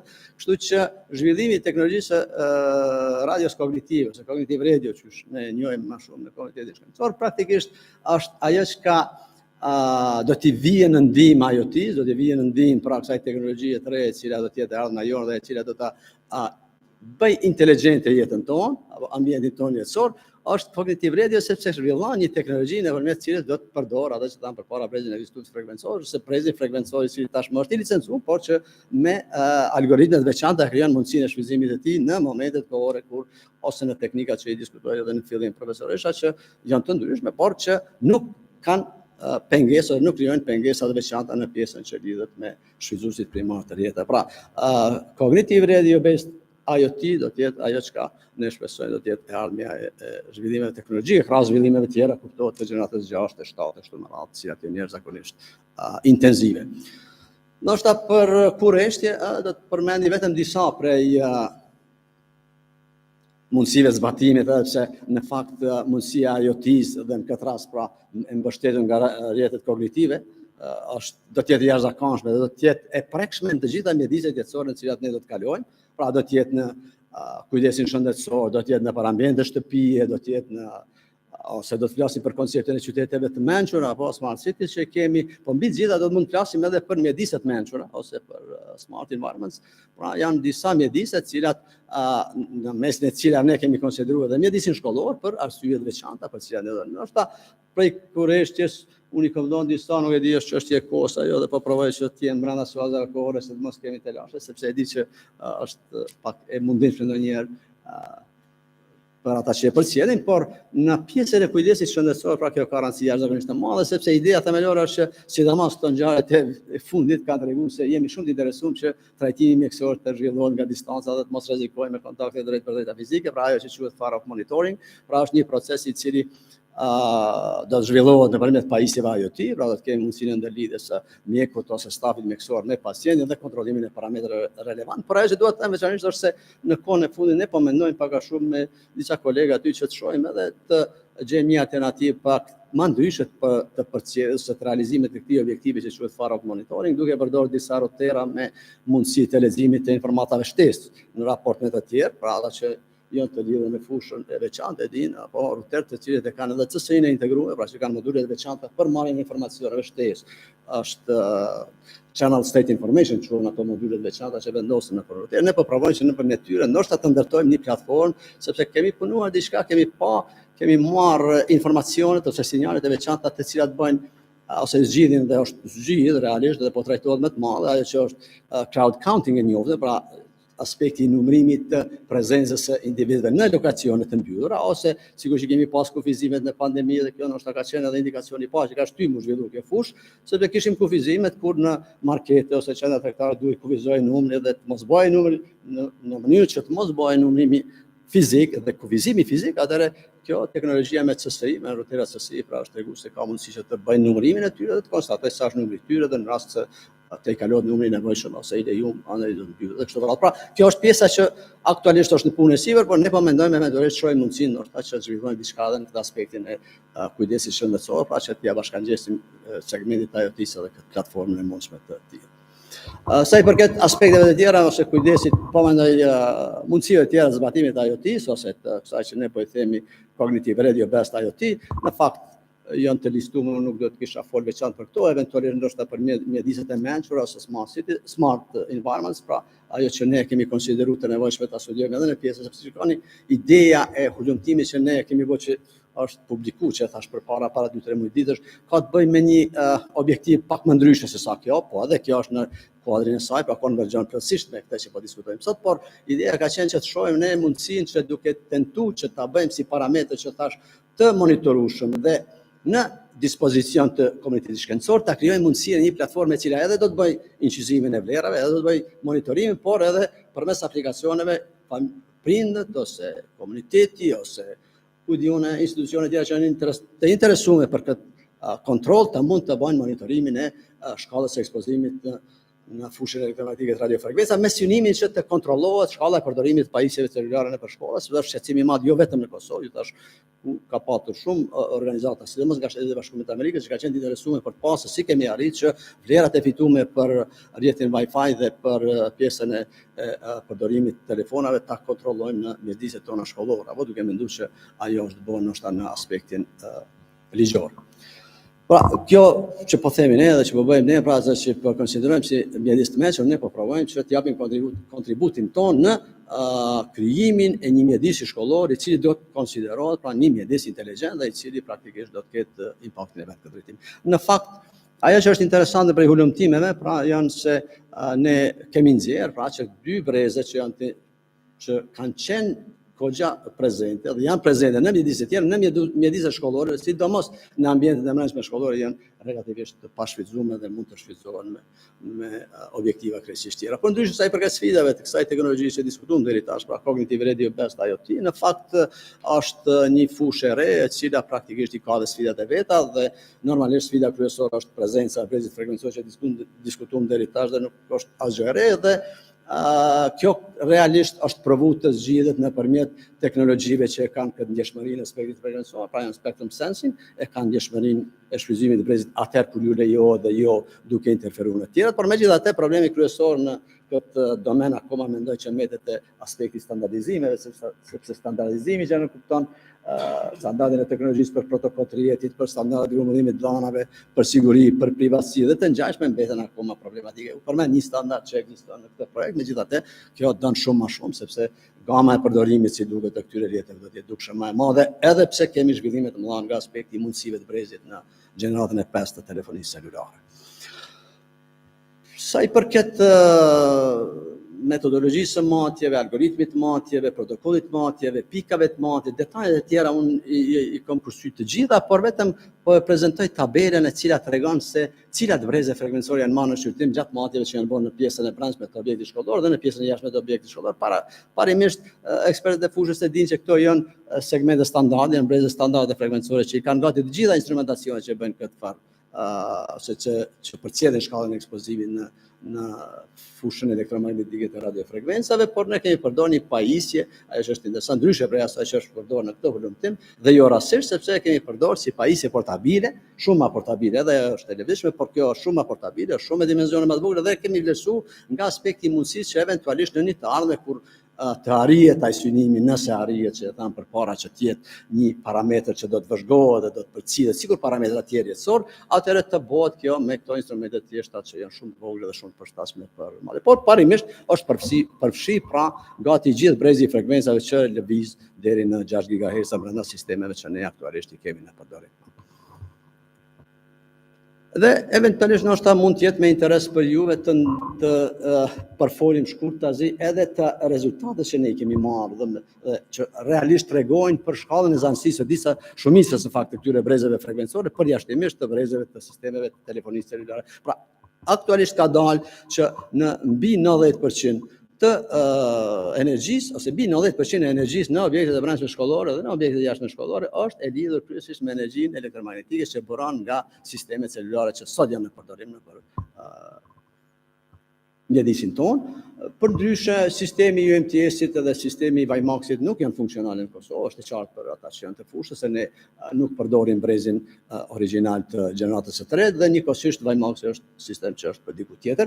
Dhe ajo që është interesante janë këto të FM-s, pra këto breze që ndoshta interesojnë edhe objektivave të këtij projekti, pra edhe brezi FM-it, edhe tetra, edhe TV3, edhe TV4, TV5, është më radhë kanë treguar që në 99.9% të rasteve vlerat e matura janë vlera limite. Ato vlera që detekton instrumenti si rezultati i burimeve të tjera dhe jo si rezultati i sistemeve që kanë funksionuar, që domethënë se afërsisht të gjitha këto sisteme janë të lira brenda objekteve shkollore dhe janë të lira për çfarë do lloj teknologjie tjetër që e thash përpara cognitive radio based IoT, pra që janë mundësinë që të instalohet lloj shërbime të cilat mund të jenë interesante dhe mund të jenë atraktive për nxënësin në fazat e ardhshme të modernizimit të metodave të simullimit kështu me radhë.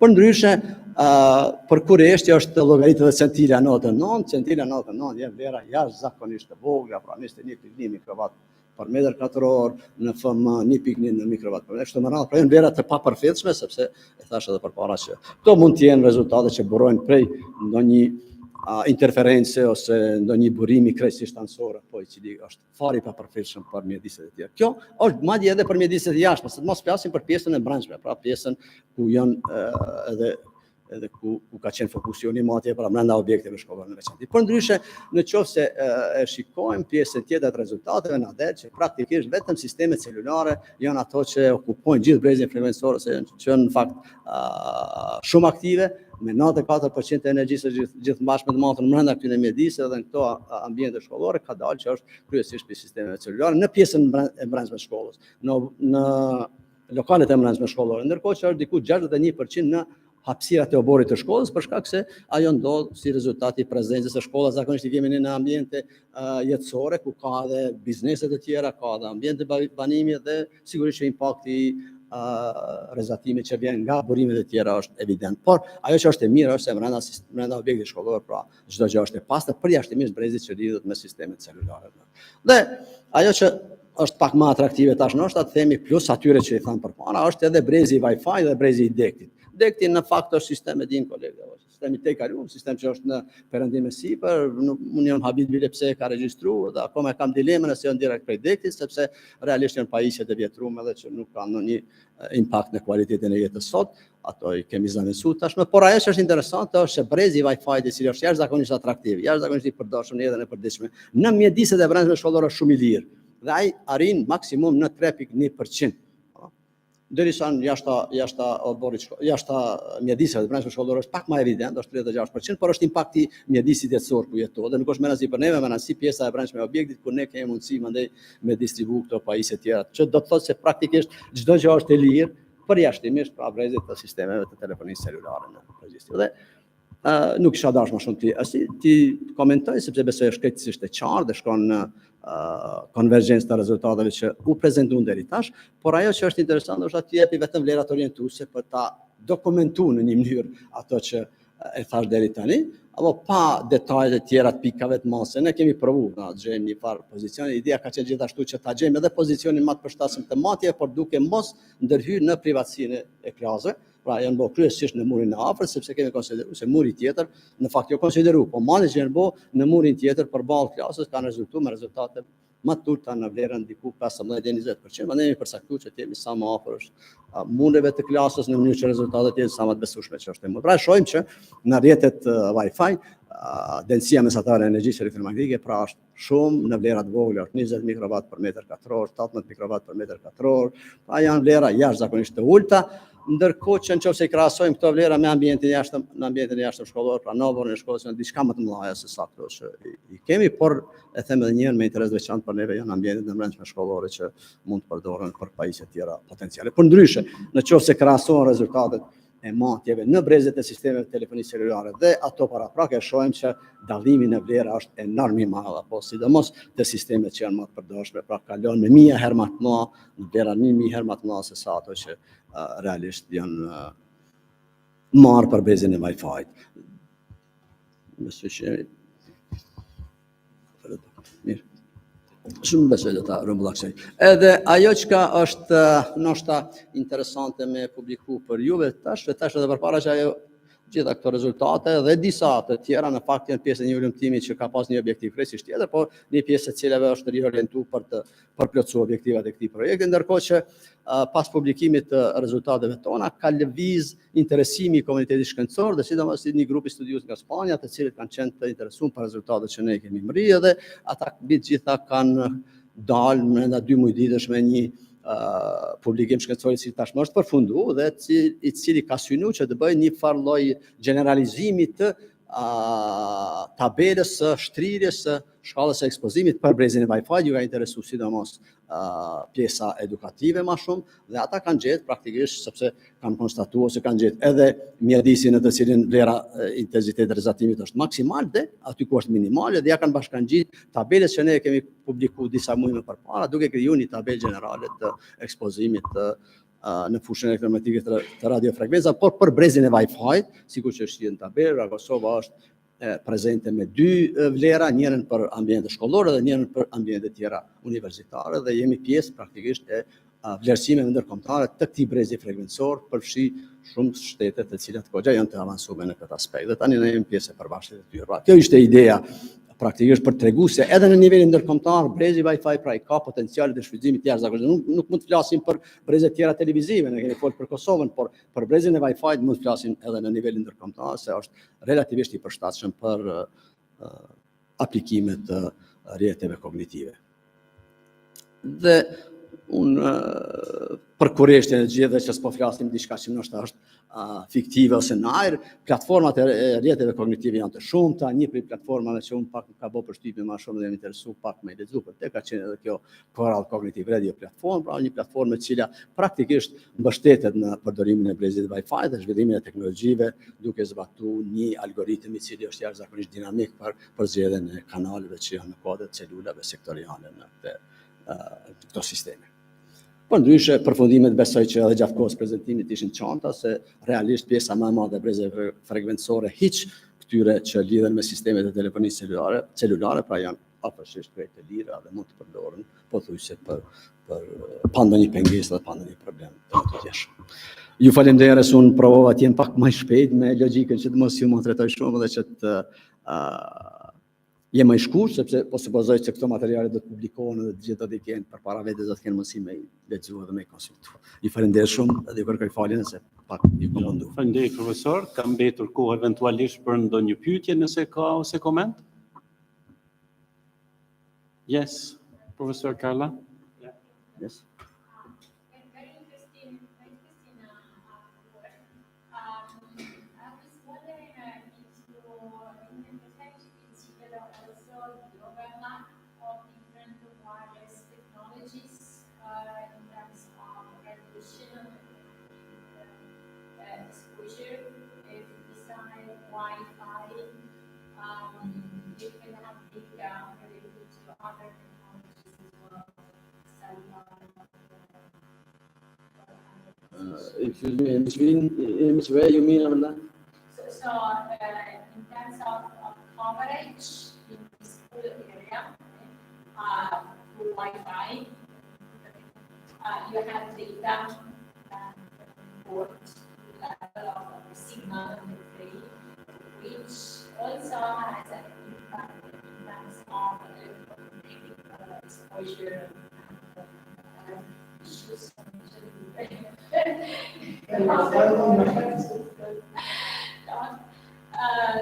So we are very much interested in these aspects as well. As you know, it's a big concern in the European Commission also like to assess the level of electromagnetic exposure of people to waves. And there is a trade-off between the throughput, quality of connection coverage, and the electromagnetic exposure should be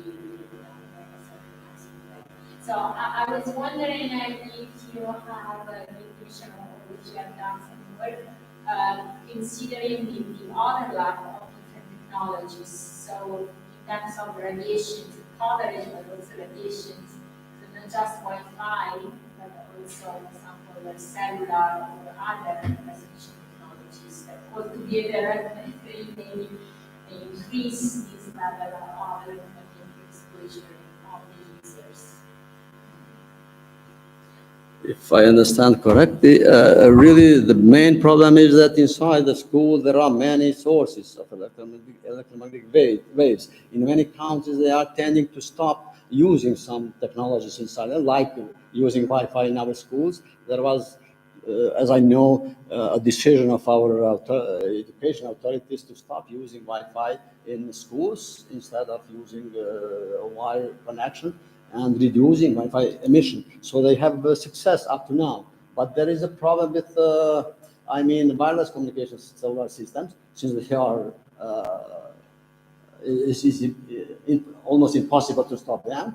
Other things, in our case, we have had specific device to measure specific segments, specific technologies. So we have, for the moment, the correct data regarding to the emission from several technologies. So we hope that in future we will have another extended device which will be able to measure also in other devices. So for the moment, this is the situation in our school. Almost in the Wi-Fi band, the situation is the same in Europe and the same in the world. So we hope the first idea was to impose the methodology and the technology to monitor every day the possible exposure to the electromagnetic radiation in our schools. So we hope to be successful up to now.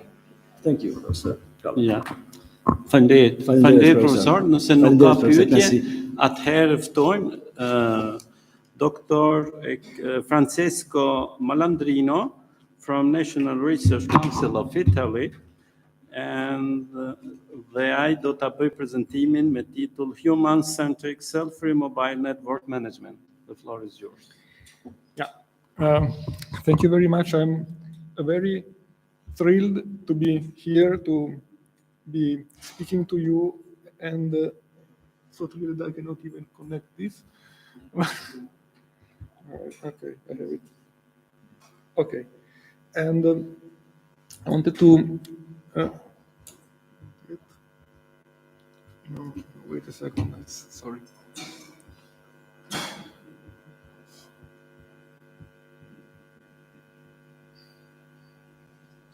Better.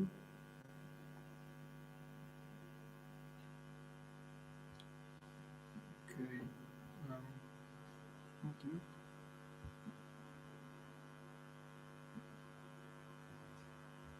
Okay, that's something. So I would like to start actually by thanking Professor Limani and the other organizers for the invitation. That's truly an honor to be here. I would like to thank Dafina, the other volunteers for making our travel possible. I would like to thank the people translating us. I don't think it's a simple task. And I'd like to thank Professor Chiaserini and Professor Limani II for our cooperation. It was said I was not supported by that. I was not supported in a tangible sense, but you all know that good science and, let me say, good people are much more important than tangible support. Furthermore, I am keenly aware I'm the last thing standing between you and lunch, so I will try not to take too much time. I would like to start with some background about self-free networks, human-centric networks, giving some summary of what we started to do about that and what we plan to do next. So as the name suggests, cell-free networks are like cellular networks, but without the cells. What we do have is a collection of points of access. For example, GMBs, they can have different technologies. They can belong to different generations. So we have a coexistence between legacy and new equipment, and they may use different frequencies, including a white space one, reclaims one, and so on. Importantly, these points of access, these GNBs, are coordinated by the same entity, which can be also based on the edge. And because we do not have cells, it means that we get to choose which points of access serves each user, depending on what the user needs. So the performance it needs, the capabilities of the users, and so on. So we get a lot of flexibility. On the negative side, of course, we get more complexity, but that is what they pay us for. Human-centric networking means many different things to many different people. Intuitively, in a human-centric network, you care about things that go beyond sheer performance. So traditionally, you care about the most capacity, you care about the mass coverage. In a human-centric networks, you care about something else. So one of the first example of human-centric networking can be considered the green networking. So in that case, you want to have a good performance, but also have a low energy consumption. Energy consumption was the first, let's say, factor. You can consider additional aspects, including supporting legacy hardware, limiting the information that you employ. And one factor that we have been told we consider is EMF, so electromagnetic fields exposure, which from our viewpoint expresses how much radio sources over there influences me here. And one typical metric is power density, which you express in watts per square meters. Now I would like to address the elephant in the room. when you speak to normal people about EMF exposure, they think to electromagnetic pollution and they think to that. However, like we have been told, it is not only those people who care about that, so it is a very relevant topic for our community, partially because some of the concerns are in fact legitimate. It's not all tinfoil hat. It is linked to good network management practice, and there is a public interest, both positive and negative. Negative in the sense that we are under scrutiny, like are you causing cancer with 5G? So we get that a lot. On the positive side, there is support for studies in this area, which is very good to have. State of the art is essentially, more or less, I say with some exceptions, designing networks to be safe. So the assumption is that all the GMBs always transmit typically at their maximum power. We don't care. Now we want to be, in the worst case, we want to be robust. And then what we do is we design the network. So we place the GMBs and we steer them in such a way that even in the worst case, when everybody transmits and so on, even in that case, the EMF limits are not exceeded. And then what we do is, okay, then we can do better. See the bottom picture here. So let us reduce the power by 10% and let's see if we still have coverage. And now you all know modern networks, current ones, even more so future ones, are much more capable than that. We can do a lot of networks, we can configure them in a much finer way. So our goal is to first exploit all the abilities of this network and to move from design to network management. And network management means making decisions. So the first step that we took was to explore the decision space. So which decisions we can make. And of course, because points of access, GMBs, are very much configurable, it means that the decision space is huge and complicated.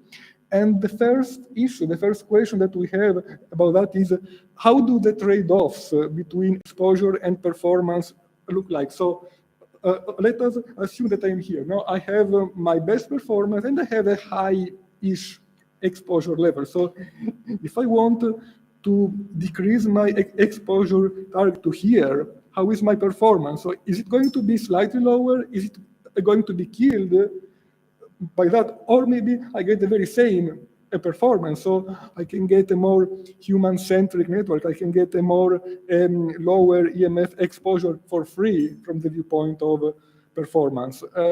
We don't know. So what we did was we started from a simple scenario. We just look at the decision space without actually making the decisions yet. So as you can see, it is truly a preliminary step. And this is the reference scenario that we consider. It's an indoor office layout with 8 rooms. We have 6 GMBs at the 6 corners. In this case, they are millimeter wave GMBs operating at 28 gigahertz. They have 1 beam each, which is not a lot for millimeter wave, but again, we mostly wanted a simple scenario. So 1 beam each, 15 degrees the width, and our decision is where do the beams point? And the question is, across all the different ways to point the beams, so to associate the beams to the rooms, are there solutions with a good EMF emissions and also a good performance, or we must truly choose between them?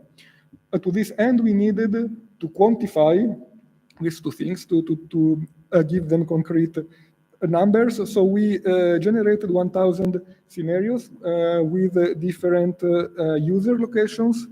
We considered multiple strategies, like we say, the GMBs to room assignment. And from the viewpoint of performance, we considered the most straightforward a metric that you can think of, so the average data rate computed for the users. For exposure, we considered the average power density, which is one of the typical exposure metrics. And interestingly, we computed that, you don't see that, believe me, there is a very fine grid overlapped to the room. So we compute the power density over those points because recall we are human-centric, so we also care about the exposure felt by people who are not users of our own network. The other thing that we do, we have been told that computation is hard, expensive, costs money. So the other thing that we do is specifically for exposure, we explore the usage of something called surrogate models. So we replace complicated ways to study the phenomenon, for example, ray tracing with simpler polynomial expressions, and see again how much it costs to us to have this simpler computation. Preliminary results look like that one slide. I promise I only have that one plot. On the x-axis we have the average data rate. On the y-axis we have the power density. So what we can see is if we want to have the utmost highest possible data rate, we have a power density of 12 microwatts per square meters, but for a modest decrease in the data rate, we can substantially decrease the power density. And also recall, we are doing human-centric. So for us, performance is a constraint. So if by any chance my data rate constraints is here, then I can have a much lower EMF exposure for free. So this is, of course, one single case, very preliminary, but the message is the decision space is interesting. It is worth exploring that, and we don't have to be scared about people telling us to consider EMF exposure. The other thing that we have seen in this work is that surrogate models work reasonably well. This is also promising because, like we have heard, usually when you do machine learning, you do DNN. They work, but they cost a lot of training time, a lot of computation capability, power, everything else. So the message is there are other things beyond DNNs which we can use in this scenario. And this is the part where I try to convince you to contact us, to cooperate with us for the next steps. So one first thing that we are missing is the decisions. I said we are not making decisions, we need to make them. I probably said to you that the decisions are hard. So one challenge is how to make the decisions. And in there, there is a trade-off between the complexity of the algorithm making the decision and the time that we have, because we are doing management here. So decisions must be not really real time, but quick.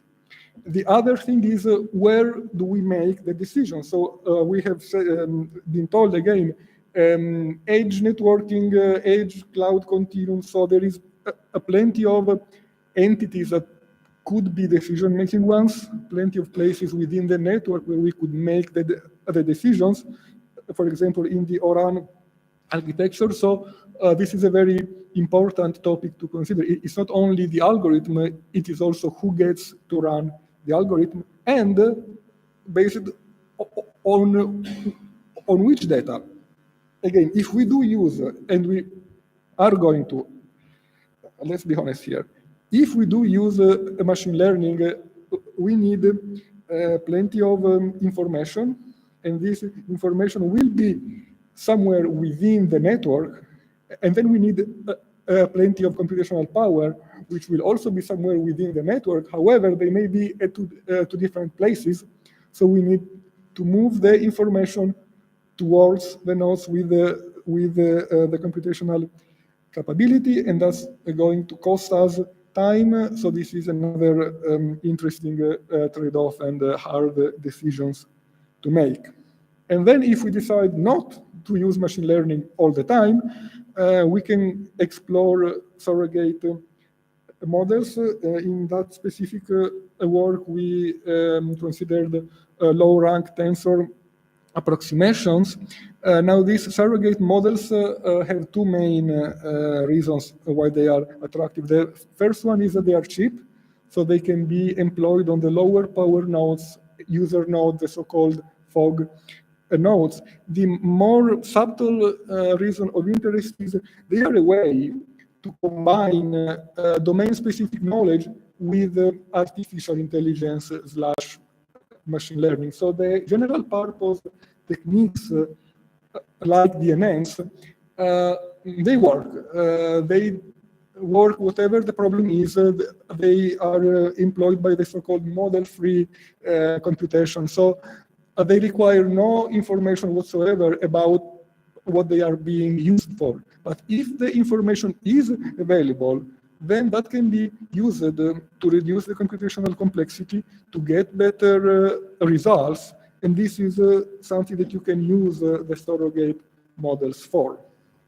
And last, we say computational power is indeed everywhere, but we need to decide which of the different nodes, edge, cloud, fog, to employ. One, the data who has the computational power, technical aspects to account for.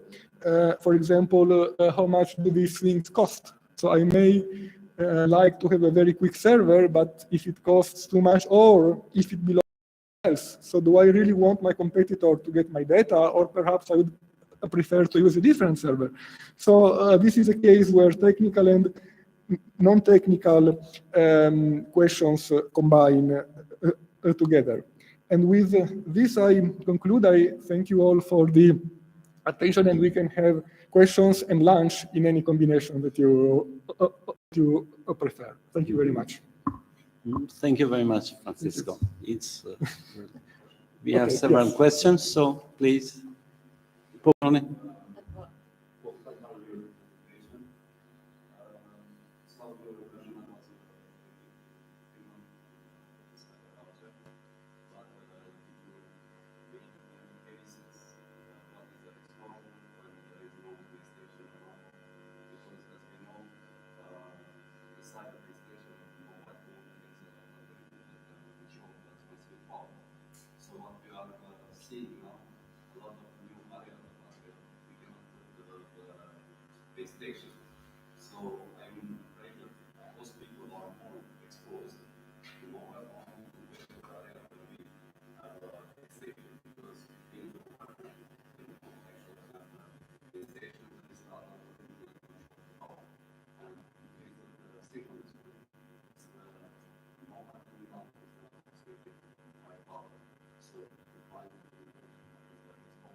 Thank you very much, actually, for the question. The answer is this is on our list, in the sense that indeed that is a counterintuitive but very significant problem. So in many cases, most of the exposure comes from the user device. So counterintuitively enough, having more base stations or closer base stations may make things better.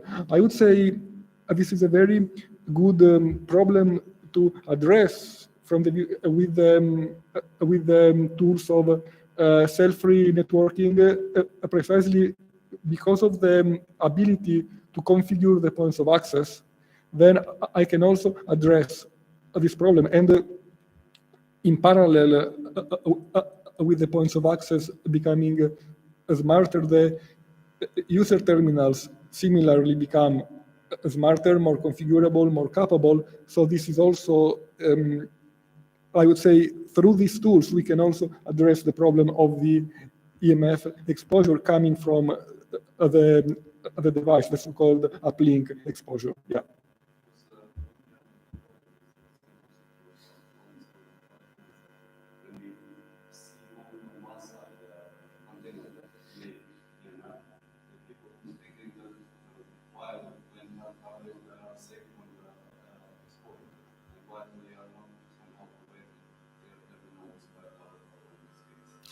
It is true, and I fear the solution to this is not only technical, in the sense that we need to explain this to people, and we as a human race are not very good at understanding counterintuitive behaviors or counterintuitive problems. So I think there is one side that is technical, and that goes towards exploiting the capabilities of the 6G, 5G, beyond 5G networks.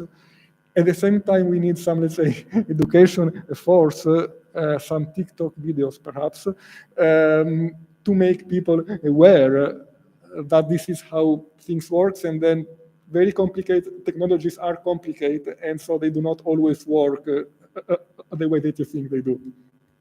Yeah. Yes, thank you. Thank you very much.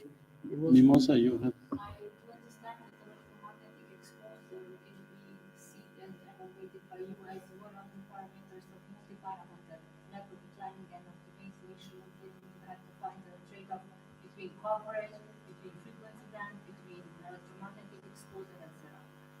Electromagnetic exposure is not something new as a parameter for people in this room. We have more than 15 years experience of tracking this kind of parameters. And we have a data sets with millions of samples of real-time measurements for different technologies operating the 6 gigahertz. But now the question is this: regarding the proposal of using the surrogate model, do you think that the surrogate model is fit for 6G because we don't have a real-life scenario? Can we use surrogate to predict since 6G is different from 5G? Well, I would say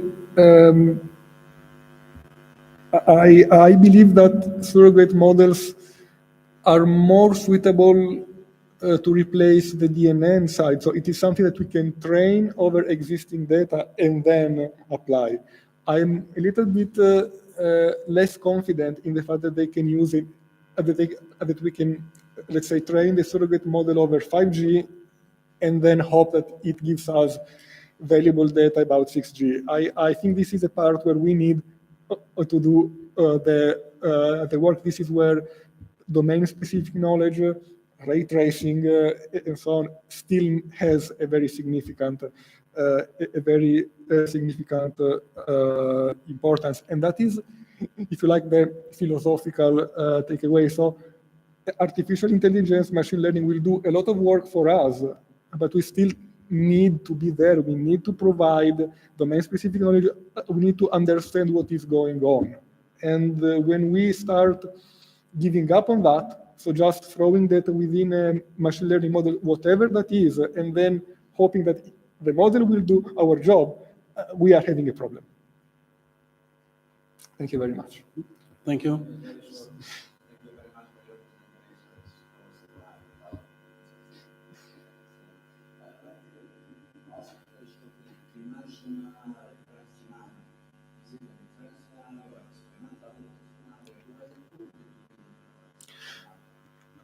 This is a scenario that I will show that again. Yeah, so this type of indoor office. So this is a scenario, a family of scenarios that are very frequently employed by people working on EMF characterization. And the rationale for that is that in some cases and in some countries, EMF exposure is seen as an occupational hazard. So the idea is you force me to sit in an office, but then you must prove to me that that office is not dangerous for my health. So the people whose primary job is to do EMF characterization usually work with, let's say, variants of this scenario. So for for them, for that community, this is a familiar scenario and it's easier to understand one another.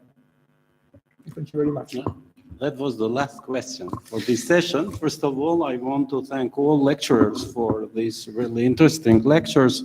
And as now we have a delay of 50 minutes, I propose a 25 just break for the coffee. So after 25 minutes, we will continue with the second session.